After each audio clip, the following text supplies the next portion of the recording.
Hello. Hello there. Hi, everybody. Hi, beautiful people. Welcome, welcome, welcome, or welcome back. My name is Leisha Renice, and I'm so happy that you are here. Hi, Chica. Oh, all the love. Yay. Hey, A-Line Mika. Hi, the Howard Worldview. First time catching a live. Yay. I'm glad that you're here. Hopefully you enjoy it. Yeah, I hope you enjoy it. So, thank you, everybody, for being here. It's been a minute. I've been tired. I've been resting. I've been dreaming. I've been planning. I've been doing a lot of things. And so I'm happy to be back today because I want to talk about things with you. So thank you for being here. Hi, Jamile. Hey there. Looking and sounding great as usual. Thank you so much. Thank you so much. And it's still fall, so I'm still going to be wearing my fall crown as long as I want to. So here we are. Okay. So let's get started. So I have not always been I have not always been a fan of asking for help or for collaborating or being in community. I like being in community, but working with people, I have not always enjoyed it. And there are some reasons why I've been kind of, I guess, like collaboration averse that I want to talk about to start off. But first of all, how are y'all doing? It's a lot of stuff going on in the world. It's a lot going on in the world. So yes. Hi, Miscellaneous AV. Hello, hello. Hi, Deshaun Burns. Hello. Hi. Hi, Queen Z, here early. I'm glad that you're here. Yay, yay. Thank you for being here. And shout out to all of y'all who are working and doing the things. I see you. I celebrate you. So yes. So there are times when I did not feel very connected or I didn't really want to collaborate with people. And I didn't really know where that was coming from. Every time there was like an opportunity to collaborate with somebody, I was like, there was always some resistance there. Like I always kind of pushed it away. And so I had to really like sit and question why, like, where is this coming from? Oh, happy birthday, Deshaun Burns. Yay. Oh, but I'm sorry that you're struggling, but happy birthday. Happy birthday. Happy birthday to you. Happy birthday to you. Happy birthday, dear Deshaun Burns. Happy birthday to you. Yay. Yes, yes. Oh, Queen Z, congrats. I'm glad today's your last day. That's awesome. What are you doing to celebrate? Congratulations. That's beautiful. That's beautiful. Okay. So yes. So how this came up. Let's go back. So I was reading scripture. I was reading the Bible and I was reading Ecclesiastes, and Ecclesiastes the book has been amazing for me just to reflect and really question things. A lot of wisdom there. So I was reading Ecclesiastes 4, 9 through 12. And so actually, how about I read it? I could read it to y'all. Ecclesiastes 4, 9 through 12. Let's see. So essentially, I really had to ask myself, like, why am I struggling to collaborate with people? So I wrote down, these are the reasons why I wrote down, and I'll read the scripture later. Number one, I was praised for being hyper independent. Growing up, I was praised for being resourceful and for figuring it all out. And, you know, in the hardest of times, still having a cool head and being confident and still like moving into the world. And I was celebrated for that. I was celebrated for doing things on my own, celebrated for doing things, lacking things, right? Celebrated for being successful in spite of, for being strong, for being resilient. And so for me, I thought like, oh, okay, well, I guess there is something to this. I guess I do have to be an individual. Like I have to figure things out by myself because this is the only way that I'm going to be praised or seen. Praised or seen, and this is important. Okay. So yeah, so the first reason why I was praised for being hyper independent, for being resourceful and figuring it out. For figuring it out. Number two, I was praised for not needing much help or discipline.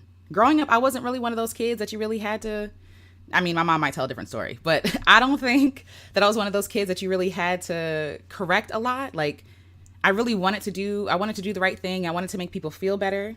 And so because I was praised for not needing a lot of help, right, then the other people who needed help got more attention. The people who needed more help got more attention. And because I didn't need a lot of help, I didn't get a lot of attention, right? So even though often I felt super invisible because I didn't need a lot of help, I still was praised for not needing help. I was praised for not needing help, for not being one of those, for having it all together. So there was really no room for me to make mistakes, right? Like, first of all, we were struggling. My parents were going through a whole thing. It was a thing. So like, there was really not a lot of room for me to make mistakes as a kid. And so, even though I felt super invisible, I would disappear into the average unless I was in trouble or super successful. So it taught me that unless I was really successful or in trouble, I wouldn't get any attention. right? The third reason, and these are just me being honest with my thoughts. If you resonate with them, let me know. But the third reason why I struggle with collaborating or leaning into community is because I honestly have not had much help when it comes to everything. When it comes to everything, I wasn't able to really be helped like that. I mean, I honestly don't know how to ask for help. I didn't know how to ask for help. It's like, okay, if I'm stuck on something, then I got to figure it out because there's limited time, resources, attention, just limited things. I wasn't really able to ask for help like I needed it. So because of that, I don't know how to ask for help and in a specific way that I need it. It's hard. And it's scary to release control because when you're asking someone for help, you're letting go of the reins of the responsibility of doing everything on your own. And while that could be liberating, it should be liberating, it's scary.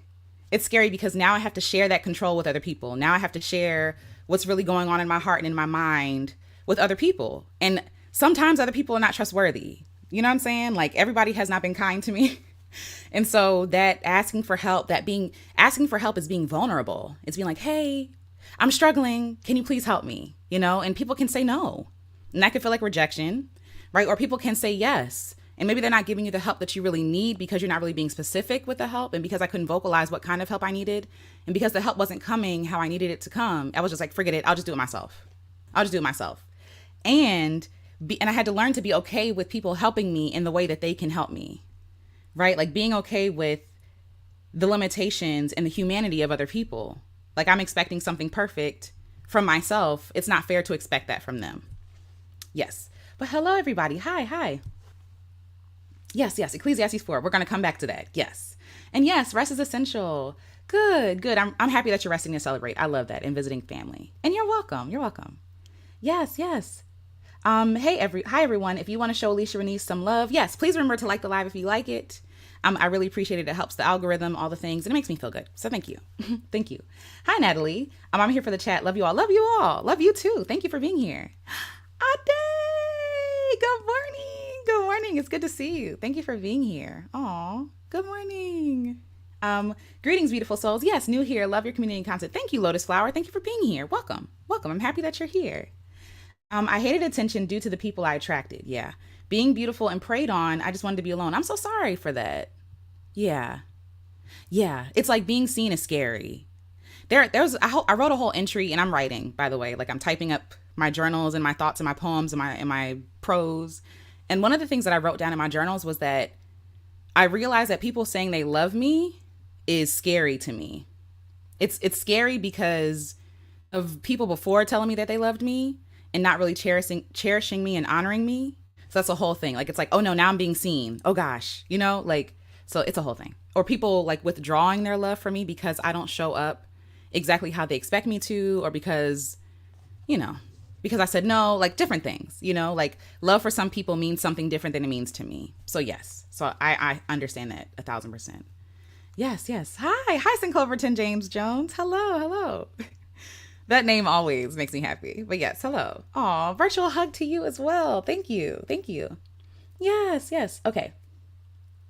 To this day, I honestly go get the attention I want or just go into hermit mode. I understand that. I get that. I have a thing, texting and like being visible all the time doesn't feel good to me all the time. And so I'll take time for myself. Like I'll have to tuck away. And I think that's okay. Hi, Lawana Dean. Good morning. Hi, Sierra in the bonus. Hello. Oh, thank you for the hearts. Thank you. Yes, love can feel tricky for sure. Because what is that? What do you mean by that? When you say you love me, what do you mean? Right? So yes. Okay. So where'd I leave off? Yes, releasing control. Okay. Number 4, the reason why I really struggled with collaboration and community is that those who were supposed to help me before never came through. So that feeling of disappointment, I hate that feeling. I hate feeling disappointed. I hate feeling abandoned. And of course, there are some issues that occur in my life that I realize are triggered because of other things. So for example, my father made a lot of promises that he never kept. He never kept his word. So it's really hard for me sometimes to trust that people actually want to help me, that people actually want to be there, that people actually do love me, that people are actually going to follow through. And because I would rather not be disappointed, sometimes I'd rather just do things by myself. And then also on the other side, I don't want to disappoint other people. Like, I don't want to, life be lifing, humans are humans. Things happen that we can't predict all the time. We can't anticipate. And so sometimes I have to tell people no, or sometimes I have to say, hey, I really wanted to do this thing, but I don't have the capacity anymore. And I feel like I'm letting people down. And so when it comes to me helping other people, sometimes I feel bad because I'm afraid that I'm not going to live up to their expectations. I'm going to let them down. But I'm also, that something might happen that I'm not going to be able to follow through on, because I'm human. So, yes. So it's really hard. It's really hard to relinquish control. It's really hard to share the burden. And it's easier. It's less complicated, I should say. It's not easier. It's less complicated to do things alone and to be exhausted. Because then my exhaustion, I know, comes from me, right? Like, it's something that I can control. That's the thing. I think it's control. I think me making myself vulnerable and saying, hey, I need help is relinquishing control.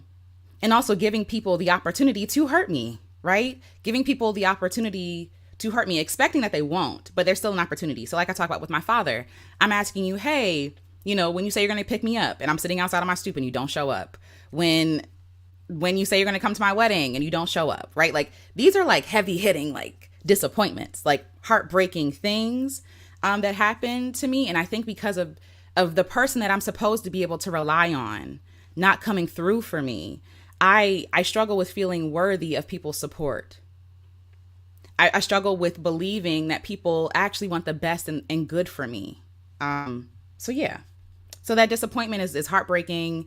And especially like in the foundational years with your foundational people, the people who helped created you, like that's heartbreaking. So on the thumbnail is a picture of me as a baby.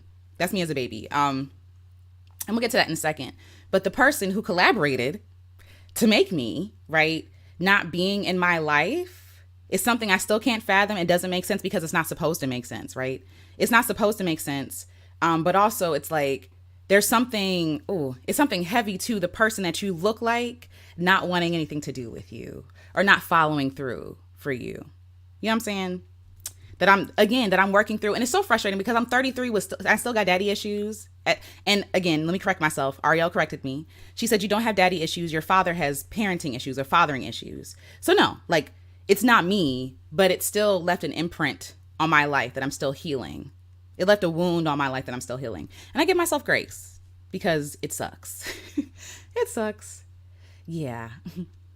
Yes. When someone says I love you to me, I'd be like, and the thing is, like, I could love them. And I'm very emotional. I'm very like, what's the word? Like, what is the word? I'm very lovey-dovey. Like, I love people. I do. I love people. Even though I might not have the energy to be around them all the time, I love people. I think, like, people are love letters. People are reflections of God. I love people. And so, when it's easier for me to love somebody than it is for me to receive love from somebody. It's control, right? It's this idea of control. Like, I can love you all day long. I can, give you flowers and, love on you. But for you to love on me, right, it makes me vulnerable. And sometimes it scares me. And then it also makes me wonder, like, are you expecting something in return, right? Like, okay, it feels like I have to put on sometimes a performance for people, like, because now you have an expectation of me. But really, it's like, girl, they love you being you. Just relax and accept it. Accept that you are loved, that you are lovable, that you are a lovely thing. So yes. Yes, relinquishing control. Yeah. It's control for me. LOL. I prefer to help than be helped. Yes. Which isn't great. An old therapist once asked me why I feel the need to be perfect. This is the one. This is it. Yes. Yikes. Yikes. And I needed to read that. Thank you for sharing that. Yes. Like, why do I feel like I'm unworthy? Why do I feel like I've not met some sort of standard to be loved? Yes, my wedding. My father, I wanted him to walk me down the aisle. My father had said he was coming and everything was good. And this was huge for me because obviously I hope to only get married once. I hope, right? And so I'm like, yeah, this is a big deal. I'm his only daughter. He has 2 sons. I'm his only daughter. This is his only opportunity to be able to do this, And he ain't show. The night before, I was texting him. He wasn't texting me back. And that feeling you get, like, it's like, he's not coming. But I still held on to hope. I was like, He knows this is a big deal for me. He knows this is huge for me. He knows like how intense this is. And no, when I came out the doors, so when I was getting married, we were at the park, at some sort of park. And they had like a building where you come out and you walk down the steps. And I came out and I walked down the steps and I saw my mom standing at the end of the steps. And because I saw my mom, I knew that he was not there. I knew he wasn't there. I immediately started crying. One, it's a lot of emotions that day. You're happy, you're scared, now I'm sad, right? You're anxious. There's a lot of stuff happening. And right before I went out to walk down to go get married, I left my bouquet downstairs. So I was running up and down the stairs in my heels, trying to get my things together. And I didn't really have like a grounding moment. And so when I walked out, like I took a deep breath and I walked out. Shout out to the person who was working at the place because he was being really kind to me and like, you're okay. You look beautiful. It's going to be fine. When I walk outside, I look out and see my mom and my father's sister, my aunt, and they both walked me down the aisle. So she stood in for where my father was supposed to be. So I really appreciate that to this day. But it's still heartbreaking. So yeah. Yeah. Yeah. Feeling worthy of people's support. Yeah. Yes, absolutely. Absolutely. Listen, those wounds are damaging. Okay? Damaging. Oh no. I'm so sorry. I'm sorry, Aline Mika. Yeah, it's like people are saying, and I get it, like people want the best for me. People want me to thrive and to live. But like, honestly, my mom, when my Pop passed away, his birthday was yesterday, by the way. So shout out to Pop. But when he passed away, I saw how heartbroken she was. And my mother at the time was like in her 40s, right? Like when he passed away, if I'm not mistaken, in her 40s. That dad wound, that mom wound, like that space, like I don't care how old you get, you never get over not having your parent. It's not something you get because you're not supposed to get over that. Like that's somebody who's supposed to have like an indelible mark on your life. Like that's somebody, at least one of two people in the best case, right? In the best case, let's say they're well and they're not violent and all these other things. There are supposed to be two people that you can rely on and depend on. And so when you're walking through the world, you feel like a fatherless child. You feel like you're unparented. You feel like you're uncovered. You feel like you're not really kept safe. You walk around kind of with your head on a swivel because there's already a loss there. You know what I'm saying? Anyway, it's a whole thing. We could talk about dad things and we will, because I have a song about that. But yes. But thank you for sharing that, Eli Mika. Thank you. Yes. Good morning, Shadell. Good morning. Hi, gorgeous one. Good morning. Yes. Hi, Akila J. I'm sorry that you can relate to that. I'm sorry. But thank you for sharing also. Thank you. Yes, I love the corrections, like fatherless homes instead of single. Exactly. Child, my dad has done that to me multiple times. It's painful at first, but gets old very fast. Yes. And I think for me, what I've done to stop myself from hurting, because I know I'm sensitive, I have to stop expecting him to do anything. Sometimes I walk around like I don't have a father, like he's not alive. That's what I have to do to be okay. Because my father lives 15 minutes away from me. I don't see him unless there's a funeral or unless, literally, the last two times I saw him were in Florida or Georgia for funerals. 15 minutes away. It sucks. It's like you're making a choice.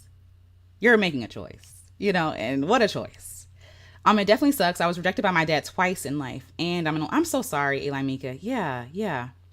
I'm really sorry. And it's not okay. It's not okay. And it's also okay to not be okay. Because, yeah, it's okay. Thank you, baby. Thank you. And as children, our brains can only perceive what our caregivers do as being our fault. This is a big, yeah. Thank you for sharing that. That's a big deal. Because I felt like everything was my fault. If I'm nice, maybe he'll stay. If I'm, girl, thank you for the heart, Luana. I'm adopted, and it's hard to sit with that I feel unwanted and struggle with abandonment issues. Yeah. And everybody's telling you just to get over it or whatever. It's like, I can't just get over it. Like, I want to. You don't understand how badly I want to. I want to get over it. I want to move past it. But the only way to get through it is to get through it, right? Like, and it's always evolving. That pain is always evolving. But I'm still that little girl in that picture. You know what I'm saying? Like, the feelings just don't go away because I can rationalize and, rationalize things with my logical mind. You can't logic your way out of abandonment.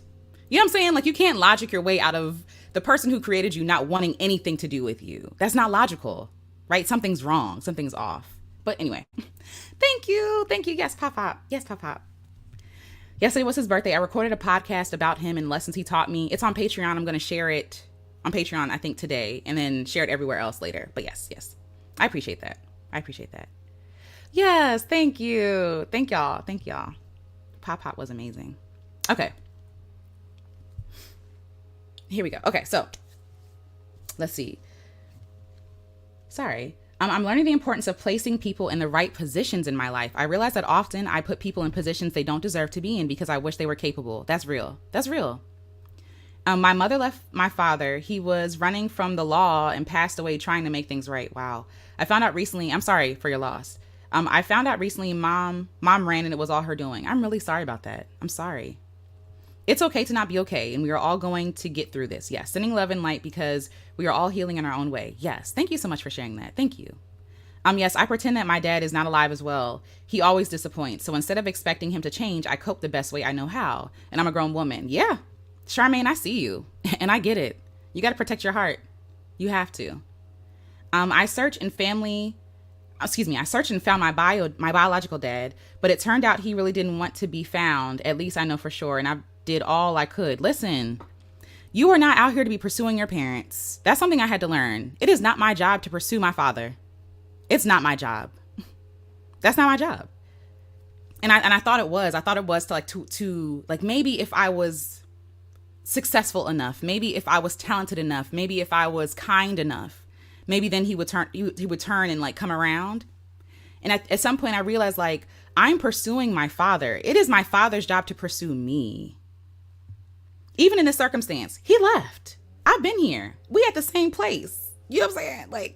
We ain't moved. So no, that's the burden that a lot of us feel to appeal to the humanity in our parents and whoever our caretakers are, to appeal to them and be like, am I enough? No, you were born into this world enough. You chasing your parents when they don't want anything to do with you will tell you lies that you aren't enough, And so for me, I had to really be it's not my job. If he wants to come around, he will, and we will have that discussion when that comes around. So yeah. And I'm not going to pretend that I'm happy when I'm not, in adulthood, we often seek out relationships with similar dynamics to see if we can get a different result. Tell me how I know this, Marissa, because I've done this. I have searched for my father's love in so many relationships. I have so many emotionally distant men, so many emotionally distant friendships, platonic friendships, trying to prove to them that I'm enough to stay for. And a lot of them still left, right?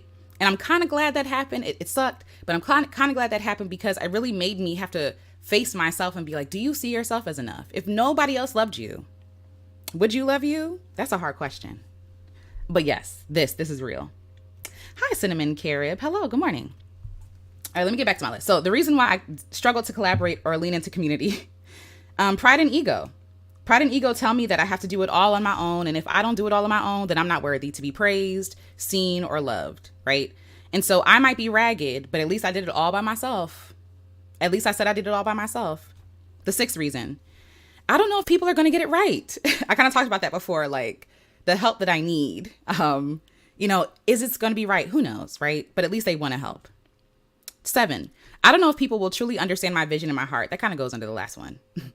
8, it gets complicated and messy with more people. The more it's just the truth. The more people you add to something, the more complicated it gets. But it's not necessarily bad, right? I don't want to say it's complicated for the sake of complication. No, it's complicated because people have different perspectives, different ideas, things that will challenge your beliefs in a good way too. Even when we feel oh, I'm so annoyed because why are they bringing this up? They're bringing this up because they can see something that you cannot. And so for us, we just want to get things done easily. But like that African proverb says, right? If you want to go fast, go alone. If you want to go far, go together. Because with that community, you'll be able to sustain each other. And we'll get to that in a second. But yes. Okay. Number 9, like I said, I'm afraid of disappointing folks and letting people down. It's a lot of pressure. It's a lot of pressure. And I get super overwhelmed and anxious when I'm trying to help people because I'm am I showing up right? Is this what you want? I don't know. So yeah. 10, I don't like being held accountable for anything. Like, I know that I said that I'm going to have this done by this date, right? I know that I said that. Please don't hold me to it. If I'm just being honest, that's how I feel.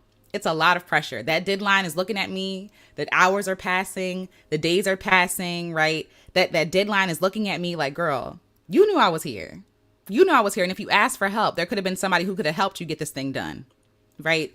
But when I say that I'm going to do something, I want my word to be my word. Like, my word is everything. So I want to say when I say I'm going to do this, I'm going to do it. You know what I mean? So yes. Let's see. Okay. It feels restrictive, and I don't like rules. I don't like rules. And I wrote down, like, am I a rebel a little bit? And I think that I am, but I don't know. Anyway, 11. I'm afraid of being seen as weak or entitled. People who, like, let's be real. People here in this country are treated like scum if they ask for help. So recently I launched a campaign asking for help with money, right? Because I'm trying to get this project done. The first thought that I had in my mind was, people are going to think you're a scammer. People are going to think you're weak. People are going to think that you haven't worked hard enough. Like, you're asking for money, but like, they also don't have money. You know, you're not, even as an artist, like, oh, you're not successful, so there's something that you're doing wrong. Like, you need help, so there's something you're doing wrong. These kind of thoughts. So I asked myself, how can I lean into more collaborative, and communal efforts? Collaborate with people. When people are saying, hey, when people invite me places or like on their platform or whatever, yes. Yes, I want to go because I want to practice collaboration. Converse with more Black women, specifically for me. I love talking to Black women. I love having conversations, and conversations to me is a good way for me to start collaborating with people. We're sharing our stories. We're sharing our vulnerabilities. We're being kind to one another, right? Yes, create a community. Create a community so I don't have to feel like an island or feel alone. Let's see. And there were specific things here that like I wrote down for myself. But what I do want to say is, like I said earlier, Ecclesiastes 4. So I know everybody don't read scripture, and that's fine. But I feel like all written, not even just written, like everything is sacred. So I'm going to share what I found here. So Ecclesiastes 4, what is it? 9 through 12.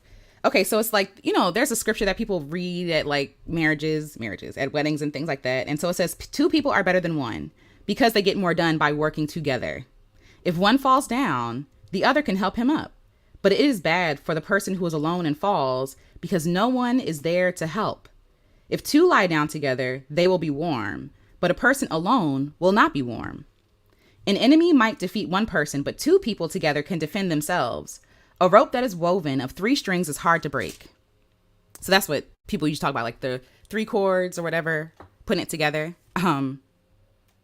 There's also other scripture here. But anyway, the idea is that 2 is better than 1, right? Shout out. We going back to Soul Food with Big Mama when she said, when you ball up your fist, right, you can do some damage. Like, but with one finger, you can't do that much. But together we can do more. And so if I am looking to make impact, if I'm looking to do good, it's not just good because I'm doing it by myself. It's good because it's getting done and I'm having help to get it done. And so can I put down my ego and my pride and allow me to accept help to get the vision completed? Some people have the vision and some people have like the arms to help, and so I'm just like, okay, I need help. Because not asking for help will run you ragged. And this goes to the next point. So I have Tricia Hersey's nap deck, the rest deck. I don't know if you can see it. The sun's shining, but the rest deck. And so one of the cards that I picked up were, I do nothing alone. Can you see it? Let's see. Okay. I don't know if you can see this, but it says, I do nothing alone. My whole life is a collaboration. I do nothing alone. My whole life is a collaboration. And so the back of the card says, unravel from toxic individualism. Ask yourself, what does it serve me to navigate life by myself? The lie of individualism keeps us separated, isolated, exhausted, and disconnected. Without collaborating in rest and care, we will not make it. We need one another in order to make it. Be curious about the ways you can connect, care, and collaborate with others while on your rest journey. So this spoke to me because yes, when I really sat with that, I do anything alone. This idea that we are individuals or that we do things by ourselves make us overconsume, make us harm people, right? Like we prioritize ourselves and we don't see how connected we are to every and each and everything. Like everyone and everything we are connected to. We are in constant collaboration with the world. That picture of me, the baby picture of this thumbnail, somebody collaborated. Two people had to collaborate to come together and create me, right? Like I am not here just because I willed myself to be here. I'm here by time and by chance, but also on purpose. I believe that I'm here on purpose because it's a 1 in 400 trillion chance that you are conceived and brought to life. So whatever your belief, like you here on purpose. It took time and effort to get here and great skill. So let me fast forward in my notebook to talk about collaboration. Let's see. Here we are. Okay, so I do nothing alone. My whole life is a collaboration. Let me see what y'all saying first. But yes. Oh, yay. I'm glad that you're here, Vivi. Welcome and hello from across the pond. Hello. Yes. Let me come up. Hi, Shosho Ashiafi. Hello, welcome. Really hard question. Yeah. Yes. Good morning.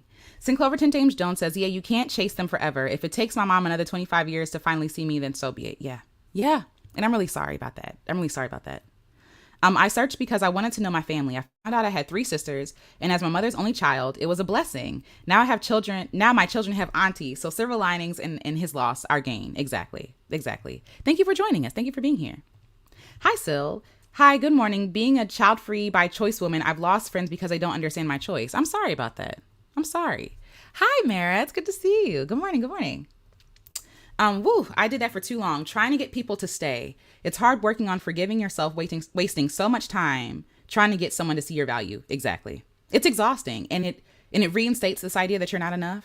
Like the effort you're putting in to get them to like you and love you and to see you makes you blind to yourself, makes you hate yourself. And so I realized I was doing self-harm by doing that, by chasing somebody who obviously doesn't want anything to do with me unless it's convenient or on his time or, in secret or in private or technically even when we're out in public with family and he wants to look good. Now you want to talk to me about what's going on in my life?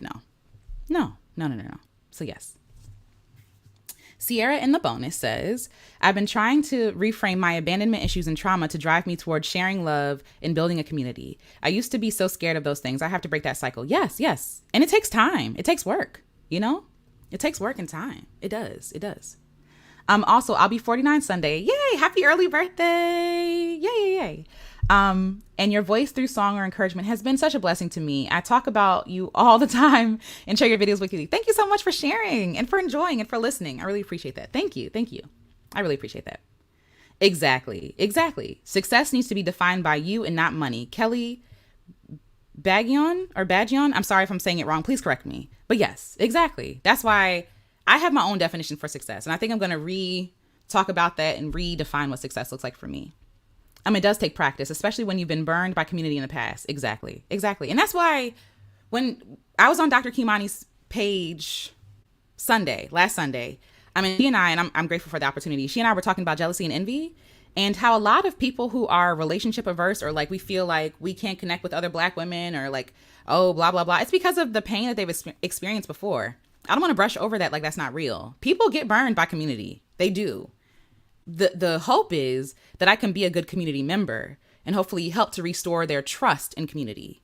You know what I'm saying? That's why I say like community is one of my biggest values in my life, like community, being a good community member, being supported by community. And for a long time, I thought my being in community means serving everybody else, right? But I'm realizing more and more that no, being a good community member is allowing other people to serve you as well.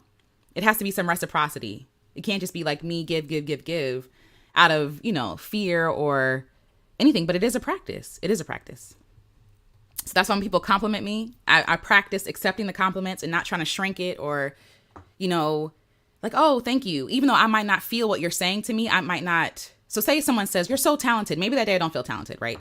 And so instead of me trying to find all the reasons why I'm not talented, I'm just going to accept your words and trust you enough, show you that I honor you enough that I trust what you're telling me. I'm not calling you a liar, right? Like I want to be a good community member. So that means accepting compliments because you're not blind. right? Like you're not, I mean, and even if you were, that's, you know what I mean? Like you see what's going on. And so it would be insulting to you for me to be like, no, you're wrong. You're not right. I'm not talented, right? Yeah. So anyway, it's a whole thing, but yes. I was listening to your podcast about taking a break while on a plane and I wept like a baby. It was so healing. You're welcome. Crying is healing. I love crying. Not for, crying is healing. Crying is healing. So thank you for sharing that. I appreciate that. Then giving permission to quit. Again, just wow, the relief of your perspective to encourage. I know you're good ground and happy to sow into your life. Thank you. I appreciate that. Thank you so much. Hi, Greta. It's good to see you. Thank you so much. I really appreciate that. I appreciate that. All right, let's see. Yep, capitalism promotes rugged individualism to no benefit of our own. None. Yep, we're all miracles. We're already miracles, just by being here. Exactly. Hi, VV. Hello. Reciprocity, absolutely. Oh, thank you. Listen, it's been a long time. It's been a lot. You see me through a lot, and I really love you, and I appreciate you. I love you so much. I do. Okay. All right, so I do nothing alone. My whole life is a collaboration. Tricia Hersey. So the first thing I wrote down in my journal is self-made is not real. This idea of being self-made, like a lot of us are so like, that's the pinnacle of success. I made it and I did it by myself. And this is how. Excuse me real quick. I'm going to shut the window because the sun's in my eye. But yeah. Okay. But it's this idea that I am self-made, that I willed for this to happen with nobody's help but my own, right? Which is a lie. When you say stuff like that, you're a liar, right? Because even for the people who talk about self-made millionaire, there is no such thing as self-made millionaire. You make millions off of people buying your stuff, which means that you could not make yourself. You're being made by people spending money with you, right? Or I don't know, what a self-made, it doesn't matter. Self-made does not exist. We're all learning from somebody. We're all collaborating with someone else, right? And that idea is prideful. It's very prideful, but it's also very lonely and it's very limiting. So who are we in collaboration with? Our ancestors, the people who came before us, our elders, right? For me, so my husband recently this morning, thank you, baby, complimented me on my freckles and my moles. And these are from my ancestors. I don't even know if you can see them because it's computer, but I have freckles and moles all around my eyes and my nose. And so I wasn't born with them, right? But I developed them later on because I love being in the sun. And looking at my ancestors and my grandmother, my on both sides, actually, my grandmother, my aunts, all of them, we all have moles and freckles here. And so even the way that I show up in my body, this whole body is a collaboration of my ancestors. I talk about singing. And I love singing. Singing is one of my favorite things to do. I love harmonizing and I love melody. I love bittersweet sounding music. I love music. My love for music came from my ancestors, came from my parents first, because I don't know how they do it now. We didn't have Radio Disney. We didn't do no Kids Bop, none of that. You're listening to what your parents want to listen to. And so I listen to a lot of jazz, a lot of soul music, a lot of funk, a lot of rock even. Finding that out, like rock is actually a black. Anyway, we can get to a whole thing. Music, American music is black music. So we were watching the 1619 Project. I'm all over the place, but it's true. American music is black music. So finding all that out and researching the Temptations. I was obsessed with the Temptations at some point. And Motown and just all these artists. Finding them out from my parents. And then my grandparents played music, listening to them. Listen, no Radio Disney in the car, okay? No, we're not doing that. You're listening to what I want to listen to. So, and I'm grateful for that, because without them, I wouldn't be introduced to the music that I love. I wouldn't be singing the music that I sing now without their influence. My actual voice is made up of my ancestors. These vocal cords are made up from the very fabric of their vocal cords to put together. So I got vocal cords from my mom's side, vocal cords from my dad's side, right? And now I'm singing with this voice. Everything I have was handed down to me and gifted to me from my ancestors. I'm an expression of all their parts. I probably have the eyes of someone I've never met, right? I probably have the ears and the hands of someone I never met. My hands are actually smaller than a lot of people in my family, and they probably belong to someone else. And the more that I look at my hand, I think of my Auntie Marty, who has passed on now. But our hands and the way that our hands and our wrists come together are similar. And I'm seeing parts of my aunt who passed away in my body. You know what I mean? The way that I laugh sounds like my mother's laugh. You know what I'm saying? So everything, even the words that I say, being in community with people, you start to mirror your friends. You start to say the same things. You start to, exchange the same vocabulary. When you're sitting in front of somebody, as humans, we naturally mirror people. We mirror people. You ever listen to someone tell a story and they're laughing and you start chuckling? You don't even know what they're about to say, but you start laughing. It's contagious. We are all in collaboration all the time.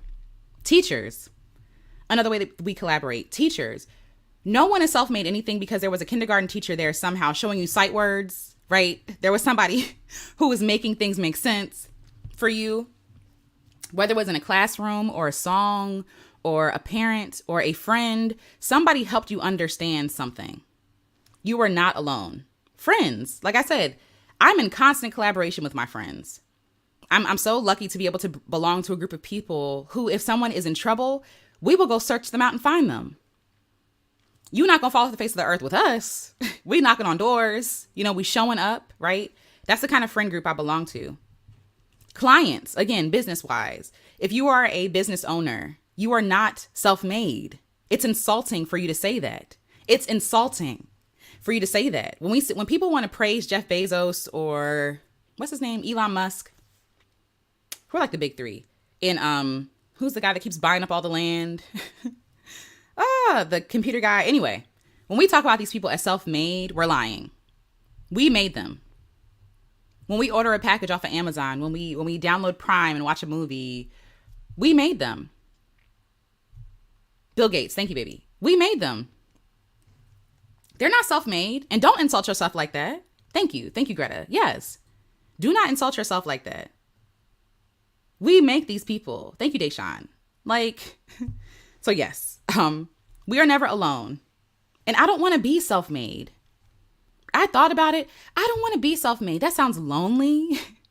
It sounds hard. It sounds like I have to exploit people. You know what I'm saying? It's just not really something I really want to get down with. But we're never alone, and I don't want to be self-made. So the question is, who are you collaborating with that you're not even recognizing that you're collaborating with? So we can say, I don't like collaboration. I don't like community. Well, you have to, because you benefit from it, right? If you don't have a car and you're taking a bus, somebody's driving you. Somebody's working. So we have Metro near where I live. So it's like trains. So someone's operating that train. Someone's cleaning that train. Someone is fixing the light bulbs, cleaning the seats. Somebody is taking your ticket and helping you when your ticket gets stuck, right? You are in collaboration with people that you don't even see. You don't even see, but you're able to benefit from them collaborating with you. Okay. So who are we collaborating with? For me, I said my creator, God. Okay. Even though it is me who is saying, okay, yes, I want to do this thing. I'm going to do this thing. It's God that gives me my air in my lungs. It's God who helps my heart to beat. Okay. It's God. Because I am not here saying, Alicia, make your heart beat. But it's beating. Thank God. It's beating, right? But the first collaboration is with God. Yes, my parents came together and made me, right? But to keep me safe in the womb, to keep me growing in ways. And back in the day, what we see now, how we can see all the babies and the inner workings and all the 3D things.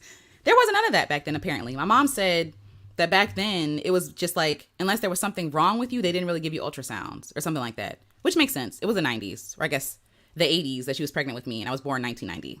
So we didn't have all that fancy stuff, right? She could only hope for the best. Okay. And then I was born in surprise. We're here. So for me, my belief is that God is the ultimate collaborator. God is the creator, but God also collaborates with us to bring other things into the world. Music, song, art, trees, right? Planting trees or working in a garden, you putting the seeds in the ground. Yeah, I can water it and plant it, but it's God who wills it to grow. I mean, that's scripture, right? So that's my belief. Our cells, as in cells, right? Our cells on our skin. Are they about to cut the grass over here? Make a lot of noise. But anyway, our cells. We are a walking community. We are a living, breathing, walking community. Our cells are communal, collaborating together for my good, right? My cells are regenerating themselves. I don't know what's going on. I'm just living in this body. I have no idea, okay? And I'm trusting that my cells can keep myself together, right? The white blood cells, keeping me safe and fighting off illnesses and disease. The cells on my skin regenerating. My skin acting as a layer between me and the rest of the world, trying to keep me safe and keep me from getting sick, right? The cells that make up my nails to keep me from stubbing my fingers or so I can open a bottle top, right? All these things are working together for my good. I am literally made up of community. Excuse me. So collaborating together with my body, which means that I hope that I am giving my body what it needs to thrive and survive. I'm stretching my body. I'm moving my body. I'm eating things that make me feel good. When your body's telling you what to eat, they know what you need. They know what you need. So we're like fighting it like, no, I can't have the cheeseburger. No, I can't. Your body needs meat. Or, if you don't eat meat, you don't have to eat meat. But you know what I'm saying? Like your body needs iron or your body needs something. And we're fighting our bodies because we're like, no, I'm not thin enough. I'm not good enough. Like I'm not pretty enough. I can't eat this right. Your body knows what it needs. Your body loves you. So you are in community, whether you know it or not. Even if you're sitting still by yourself in the middle of a desert, you are in community right now. Like I said, our ancestors and their gifts. Like the moles on my face, the freckles, all of them are collaboration. I am a collaboration of all my ancestors. All of them. My community, my friends, my family, my chosen family, my teachers, my mentors, my collaborators, even those I will never meet. Books that I've read from people like Audre Lorde or Ntozake Shange. People I will never meet because, they're no longer with us, right? But because of their work, because of their bravery, because of their generosity, I am able to collaborate with them and add their wisdom to my own life, their wisdom to my own wisdom, using their wisdom as a launching pad for where I want to go. In these books that I'm writing, there are so many lines from other sacred texts that I'm using as prompts because I am inspired all the time by Black women specifically, but by Black folks in general. I can be inspired by nature. That's another collaboration. I'm sure I wrote that down. Yes, nature, right? Nature. The air that I breathe is a collaboration with the trees. The sun, the vitamin D that I'm getting is a collaboration with the sun, right? I just get so I get so overwhelmed. It's just so, God is so beautiful. I'm sorry. God is so beautiful. So yes, the bird song. I literally wrote a song based on a bird song in nature. Using the trills that the bird was doing, and I have it on my phone somewhere, but collaborating with the birds. And then apparently, and again, I have to research this. I don't know how much of this is true, but apparently when birds sing in the morning, it opens up the cells of plants. What? Everything in nature collaborates. Everything works together. And so for us to think that we don't need to collaborate or we don't need to be in community when we are nature, humans are nature. No matter what your belief is, right? Hold on one sec. Humans are nature. Gotta plug up my computer, y'all. It was dying. But yes, everything collaborates. So I get so frustrated and annoyed when people want to tell me that, no, you can't collaborate. You got to do pull yourself up by your own bootstraps. Even that idea. When you pick yourself up by your own bootstraps, where are you putting your boot? Where are you putting your boot? On somebody's back. To elevate yourself. You are in collaboration with something, even if you're exploiting that thing. You're still in collaboration with it, albeit forced. You know what I'm saying? Albeit forced collaboration, you're still collaborating with somebody. So stop lying. Anyway, so yes, what we're inspired by and what we love, that is a collaboration. Eating a meal. Let's talk about this. We are so disconnected. Oops, sorry, y'all, if y'all heard that. But we are so disconnected. The sun is still finding me. That's okay. Kiss me, sun. Love me. But we are so disconnected from our food sources, right? We go and we order in a line. We put our food on a plate and we just eat it. We don't consider that the meal that we're eating is also a collaboration of people who are probably being exploited and underpaid, right? But going from the farm, let's go to the farm where our food is grown or our cattle is raised or the chickens are raised, right? We go to these places, we're collaborating with the ground, with the soil, with the seed. The fruit, the vegetable has been generous enough to give us the seed to put in the soil, or we've stolen it. That's another thing. We put it in the ground, and the soil gives it its nutrients, right? It gives it its home to grow in. It grows. The plant then is taken from the ground, right, from somebody, which means that there has to be another human to do this thing. So you're collaborating with people who are farming, doing the labor of tilling and pruning, all the work it takes to get you your green beans or your broccoli or your beans, all that work, right? And so because we are so disconnected from our food, we don't even appreciate it. We don't even think about the lives that may have been lost to get us our food, to get us our coffee, our tea, things that we take for granted. And it's everything is so convenient here that we don't have to think about that stuff. There are people dying for you to get you your food. There are animals being raised solely to be killed to get you your food. And obviously, like, I'm not blaming you because it's hard to consume ethically in America. It's hard. If you don't have money, it's really hard. But a lot of the ways that they grow this food is the way that they grow this food is very exploitative. Like, it's very evil. Like, that cow never got to be free. That chicken never got to see some sunlight. You feel me? It's really bad. Anyway, but we're in collaboration from the farm to the table. So then we got to think about, okay, the person pulled the food from the ground. Great. Then they had to mill it or whatever they're doing to it to package it. And even then there are people who are working in packaging plants being taken advantage of. Then we're putting the food on the truck. And I'm sure I skipped a lot of steps because I'm ignorant about how and where my food comes from. And I need to do some study. But then it gets packed on a truck. Somebody's driving that truck. There's a grocer somewhere taking that, or a person who was taking the, like the pallets of the food, taking it into the grocery store. There's a grocer who's being underpaid to put the food in the grocery store. Then the cashier is ringing up the food. Then you take the food, then you're cooking it, or the restaurant is taking the food and cooking it. And then now you have your meal. That's a lot of work that went into your food that you're ungrateful for. You know what I'm saying? That you're not thinking about. All of it. And so even with the farming, think of all the things it takes to raise plants. Let's go with plants because the animal will make me depressed. But plants, the rain, the soil, the sun, right? The pruning, even the animals that we like to think are like, oh, they're in my garden. Some animals are good for your garden. You know, the other plants that had to grow as a friend to that plant to help it survive. Everything is in community. Everything is in collaboration. And everything we do affects everything around us, for good or for bad. For good or for bad, all that we do is interconnected. If I were to right now drop some plastic into my drain over here, that water is going to go to the Chesapeake Bay and eventually out into the ocean. Everything we do impacts the world, whether good or bad. Everything we do. So when we say that we don't like collaboration, again, we're lying. We're collaborating in ways, or maybe we just don't know. Maybe you're not lying. You just don't know. But you're collaborating in ways that you're unaware of. Oh, thank you, Shanice, for the like on Facebook. It's good to see you. Thank you. But yes, everything. We benefit from collaboration. We benefit from community, even if those people are being taken advantage of. All we do is interconnected. You can smile at somebody and make someone's day, change the trajectory of like 1 million people based on how you treat one person. That's a lot of responsibility. That's a lot of power.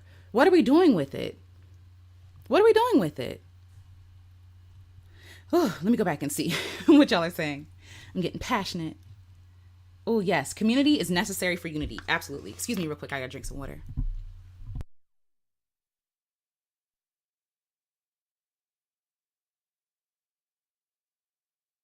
Yes. Thank you, Shelwell. It's good to see you. Hi, New News Juju. Hello. Greta Cobb says it's impossible to be self-made. To reach success, you must collaborate with your higher self for the download. The I am in you. In the end, it will be all you. That's good. Yes. When you talk about our ancestors, I just take a moment and be still for the gifts they left us. We are all powerful people. Yes. I love that. I love that. I love that. Hi, Maya Spikes. Hello. I'm about rock music and country music. I'm in my Kev on Stage voice. It's for Black people anyway. Absolutely. Absolutely. Oh, I love this, Marissa. And you have beautiful freckles. Yes, my freckles were passed down to me and I celebrate them. As you should. As you should. I love that. Aw. Thank you. I'm grateful for you, Mika. You're so kind and so... I just want to give you your flowers because you are so generous with your kindness to me. I really appreciate that. Thank you. I've been seeing every comment and everything. I really appreciate you. I do. Thank you. Thank you. Let's see. Yes, I was just talking yesterday about how we're all compiled literally of thousands of ancestors that came before us, our entire beings. The depth of that is crazy. It is. It's wild. It's wild. Yep, we sure did. Country music too. And now they're looking at us sideways when we show up to the award ceremony. We gave y'all this. Collaborating also can be with you. Yes, absolutely. Sorry. Yes, this is a continuation. Yes. Collaboration also can be with you, downloading wisdom from your higher self. We are never alone. Exactly. Like, I'm in collaboration. That's why this idea of like, I'm in competition with myself. No, I'm not. No, I am not. I am not in competition with who I was yesterday or the year before or 10 years before or 20, 30 years before. I'm in collaboration with that person. There's no need to compete with me of yesterday, right? Because the me of yesterday made me who I am today, and I'm grateful for her. I love her. She's amazing. There's no need to compete. So yes, Greta, I agree with you 1,000%. 1,000%. People are online doing tutorials of how to obtain with makeup. Yes, with makeup and those freckles you've been blessed with smiles. Yes. I saw, maybe it was like a TikTok or something, or either way, it was one of those like reels or something. And people are getting tattooed freckles on their face. And somebody commented and was like, so all them years y'all made fun of me, now y'all getting tattoos of freckles? Because the person had freckles. So, and they were made fun of. So yes. Hi, The Dark Nate. It's good to see you. Thank you for being here. Yeah, shout out to our moderators. I really appreciate y'all for keeping us safe. I appreciate that. Thank you. Oh, thank you. Hi, Mainstream Beauty. First of all, that's a clever name. I love it. Mainstream Beauty. Yes. Community is mutually beneficial. Sorry, for those who are listening, it's MANE stream. So like mane, like hair. That's really clever. It's clever. Yes, community is mutually beneficial. This is usually a sign that you're in the right/wrong place. That's good. The right or wrong place. Exactly. Okay, let me come down.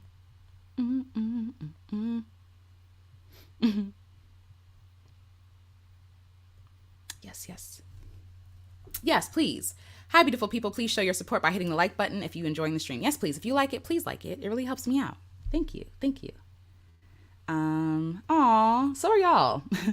That makes me happy. You're truly an inspiration. I really appreciate that. Thank you. Yes, hi, Candy Dander. Yes, thank you. Everything, you hear me? Everything is a collaboration. Everything. Absolutely. Hi, Janine's World. It's good to see you. God is God is a romantic. God is a poet. Okay. God is beautiful. Because every time I learn about nature, I'm just like, God, you crazy. Every time I say, like, God, you crazy. You're wild. Like, who thinks of this? This is how I know. This is for me. And I know everybody don't have the same belief. But for me, this is how I know there is a God. Because all of this is planned and orchestrated. There's no way that a human designed this. I'm so sorry. We are not that smart. I'm so sorry. I think that we are very smart. I think that our capacity for learning is huge. But this whole thing, the more that I learn about how nature works, even so leaves, right? Let me mention this for y'all people who don't want to rake the leaves, don't, okay? Leaves are beneficial to the tree they fall from. Leaves will fall into the ground and turn into compost for the tree. The tree needs the leaves compost. And the leaves actually creates like an insulated world for the creatures that live on the ground. It also like insulates warmth for them, right? And so apparently also it keeps mosquitoes away and lightning bugs. It helps them to come back. Listen, read on some books on some trees. I'm still trying to get through the tree book because it's just so good. But yes, anyway, everything is in collaboration. Even the thing is so amazing to me because humans, we like to make things convenient for ourselves. And by making things convenient, we destroy things. We destroy systems. We destroy animals and creation, right? Like, because we don't want to see no dirty leaves. So rake them all up and throw them all away. And we're killing the tree. We're killing the creature that lives in the tree, or the ground, excuse me, right? Like, I can go on and on, but yes. I have learned to say no. Yes. Everything. In sync, interconnected. Yes, exactly. Mother Nature, period. When you connect with the self inside of you and listen, your body will speak to you. Everything is connected. We are not making a living. We are the living. Yes, we are nature. We are not in it. I love that. Exactly. Thank you, Greta. That's beautiful. That is so beautifully said. OMG, I love listening to the birds in the morning and afternoon. My backyard be lit. I love that, Deshawn. And it does. The bird that makes me laugh is the blue jay. The blue jays be making me laugh. I'm like, girl. Because it's just so harsh and hard. It's really funny, though. Yes. That part, Marissa. The way food tastes is so different outside of the U.S. It tastes real. Exactly. Because a lot of other places, like, they're not putting all that stuff in the food that they put in our food for convenience. Like, no. All of it has cause and reason. Our gift is to recognize, become aware, and be in harmony in it and with it. I agree. Yes. Oh, best food I had was in Costa Rica. I'm trying to make my way there. I'm going to make my way there soon. But yes. OMG, yes. There was a lady that passed in a farm accident, and the workers were told to continue working before her body was even removed. That's disgusting. And you see what I'm saying? Like, I'm so sorry to hear that. Such a collaborative symphony just to grow food. Yes, it's a lot of work for us to get us our food because we're not growing it. We don't know. We don't know. We have accepted, believed, and surrendered to the fact that because the government approves something, it is okay. Our food has been GMO'd. A long time former you're a former FDA employee. We have accepted the matrix. Yeah. I wish, I understand because we tired. But I wish that we pushed back on more stuff, but I also wish that we knew more stuff. They're keeping stuff from us. They're making it seem like we don't have a choice or a chance, Propaganda, all the things, tinfoil hat, all the things. But yes. Freckled people also are a reminder of the uniqueness of your peeps. Yes, exactly. Yes, I love that. Hi, Marcus. Hello. How's the day going? Is it lunchtime? I hope you're not working too hard. Listen, I try my best to be top flight security. Yes. And we appreciate it. We really do. We do. Yes. Our bodies work through collaboration. Exactly. All the cells, all the bones, the tissue, the ligaments, all the things, they all work together. And a lot of us don't even know how they work, but they just work. And we just be like, thanks, body, not understanding that, like, we are a love letter. Our whole being is a love letter. It's a love letter. Everything in your body is working for your good, for your benefit. And yes, our bodies, like, they're bodies, right? So they're natural. Things might go wrong, right? But even in that, they're trying to protect you. Like, I even talked about this about my hyperpigmentation with beauty. And it's like the hyperpigmentation that I get from like a pimple or something, maybe something like right here. Like a hyperpigmented mark on my face, right? This is a sign that my body was trying to heal me. So I can be mad, like, oh my God, I hate dark spots on my face. I could do that. And I do. Okay, I do. But this is also a sign that my body was trying to heal me. There was something there that was open. There was an open wound there, and a scab came over it and covered it and protected it and healed it. And now it's healed darker. That's all a hyperpigmented mark is. A sign of love, a sign of life, but we're taught to see these things at such a surface level. Like, no, you need to get this beauty thing so you can cover that. Nobody wants to see these unsightly dark marks. It's like, it's natural. It's a natural thing. But yes. Yep. Plus Black Forager said to leave them too. Yes. Alicia in the Black Forager, leave the things alone. Exactly. I love her, by the way.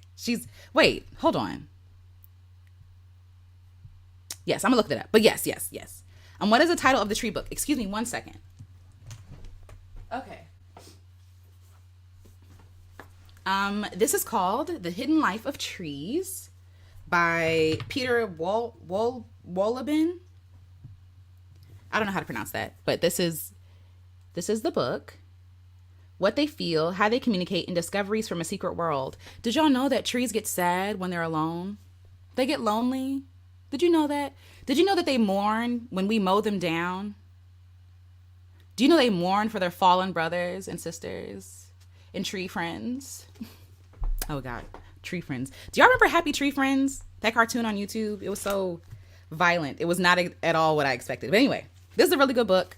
It's kind of thick, but I'm still working my way through it. You can take your time with it. But yes. Yes. The trees are alive. Which makes it all more crazy that people use God for their small-minded hate. Exactly. Yesterday in class, one of my classmates, an older dude, just went on this rant of how, hold on one second, of how,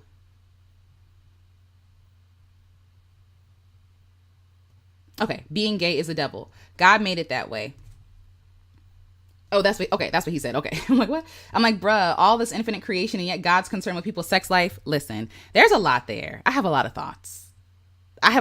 We be worried about the wrong things. No, it's all good. It's all good. It's okay. Take your time. Okay, this was something else. Okay, best food I had was Mexican food in LA. Bruh, I cried when them tacos hit me. Listen, I'm gonna go back to what you just said, but yes,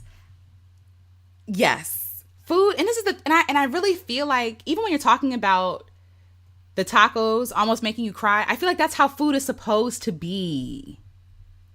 Like, God made food for us to enjoy, right? God made, and I'm also like repairing my own relationships with food. That's a whole thing, like diet culture and all this other stuff. It's just, ugh. But God gave us taste buds. We don't necessarily need taste buds, right? We don't need taste buds. They're fun to have, but to even be able to enjoy our food, like, so I understand, my whole point is I understand what you're crying about the food, but yes. Yeah, exactly. And I think that God exists our understanding of God. God exists beyond our own understanding of God, right? Like, whatever we imagine God to be, God is infinitely greater than that. And I think that a lot of people try to put God in a box and control God. And I'm gonna say him because I know people don't like giving God a gender. I understand that, but it just works for me. So I'm just gonna say him. You can take it, say whatever you need to say. But I think what happens is that we like to see God in a way that we can understand, in a way that and make God shape our own beliefs. Does that make sense? We like to take God, big God, and shape God down to what we can understand and what we can control, what we can fathom. When it's like, that's not how this works. That's not how any of this works. So yes, and we become harmful by saying stupid stuff like this. Saying, like, how awful, like that's an awful thing to say to somebody. It's a lot, but yes. We'll come back to this, but yes. Love that info on the leaves. God is so purposeful with everything. Everything has a purpose. The universe is the biggest electric system there is. We are a system. We are to learn it. Yes. I really feel like we need to go back and learn about nature. We do, because nature has a lot to teach us. Let's see. Please don't get me on the food. Listen, I love food. I love eating. I do. And it's wild because, again, we'll talk about that later, but like trying to heal my relationship with food, it's like trying not to feel bad about what I eat. And it's like, just eat the food. You know what I'm saying? Food is to be eaten. It's to be enjoyed. It's pleasure. Like, it is a pleasurable experience. Why are we eating this bland stuff? Like, trying to, I don't know. It's the way that diet culture works. It makes us hate food. It makes us hate ourselves. It's just a lot. I have thoughts, but they're not fully developed. But yes. But back to this taco. Okay, so I don't like Tex-Mex tacos, and I don't think they do that in California, right? Tex-Mex is not in California, but anyway, I want the authentic. I don't want no cheese on it. I want the what do you call it? Oh my gosh, the tortilla, the meat, the veggies, guacamole, and red onion. Red onion is a must for me. But yes. I'm going to start growing my own vegetable garden, my vegetables in pots. Yes. I love that, Janine. And you should. I have the exact same moles as my grandma and uncle. I love that. I love that. And what a beautiful thing to be able to carry on, right? Ooh, I would love to hear all you know on food for real, for real. You're behind the scenes. Yes, please, Greta. Yes, yes. Everything we want to know. We want to know. Yes, Black Forager is that girl. Absolutely, absolutely. Okay, let's see. Let me come down. Yes, that is why there's healing in you when you hug them. I love that. I love that. There is. When I'm walking on my walk, I put my hand on. I have like my favorite trees. I'm like, how are you doing? I hope you're doing well. Okay, talk to you later. I love my little tree friends. Okay, let's see. Trees are our libraries. I love that, Greta. I love that. Thank you. I watched that documentary. Can't wait to read the book. Okay, I didn't even know there was a documentary. Thanks for letting me know that. I'm excited. Yay. Let's see. It's interesting what we consider as flaws in beauty. Cindy Crawford has a whole supermodel career with a large mole on her lip. She sure does. Yes. And I think like they like moles in certain places. So yeah. Food is a love language. It is. There's like, you feel the difference with food that you create from your soul. I mean, not even to talk about soul food, but like seriously, food that's, shout out to AO in the chat. Okay. Because AO has made me lots and lots and lots of delicious meals. And with every meal, I feel the love, the intention, the time, even sneaking in things that I didn't eat before. Just like that thought, the energy, the effort that went into that is love. That is love.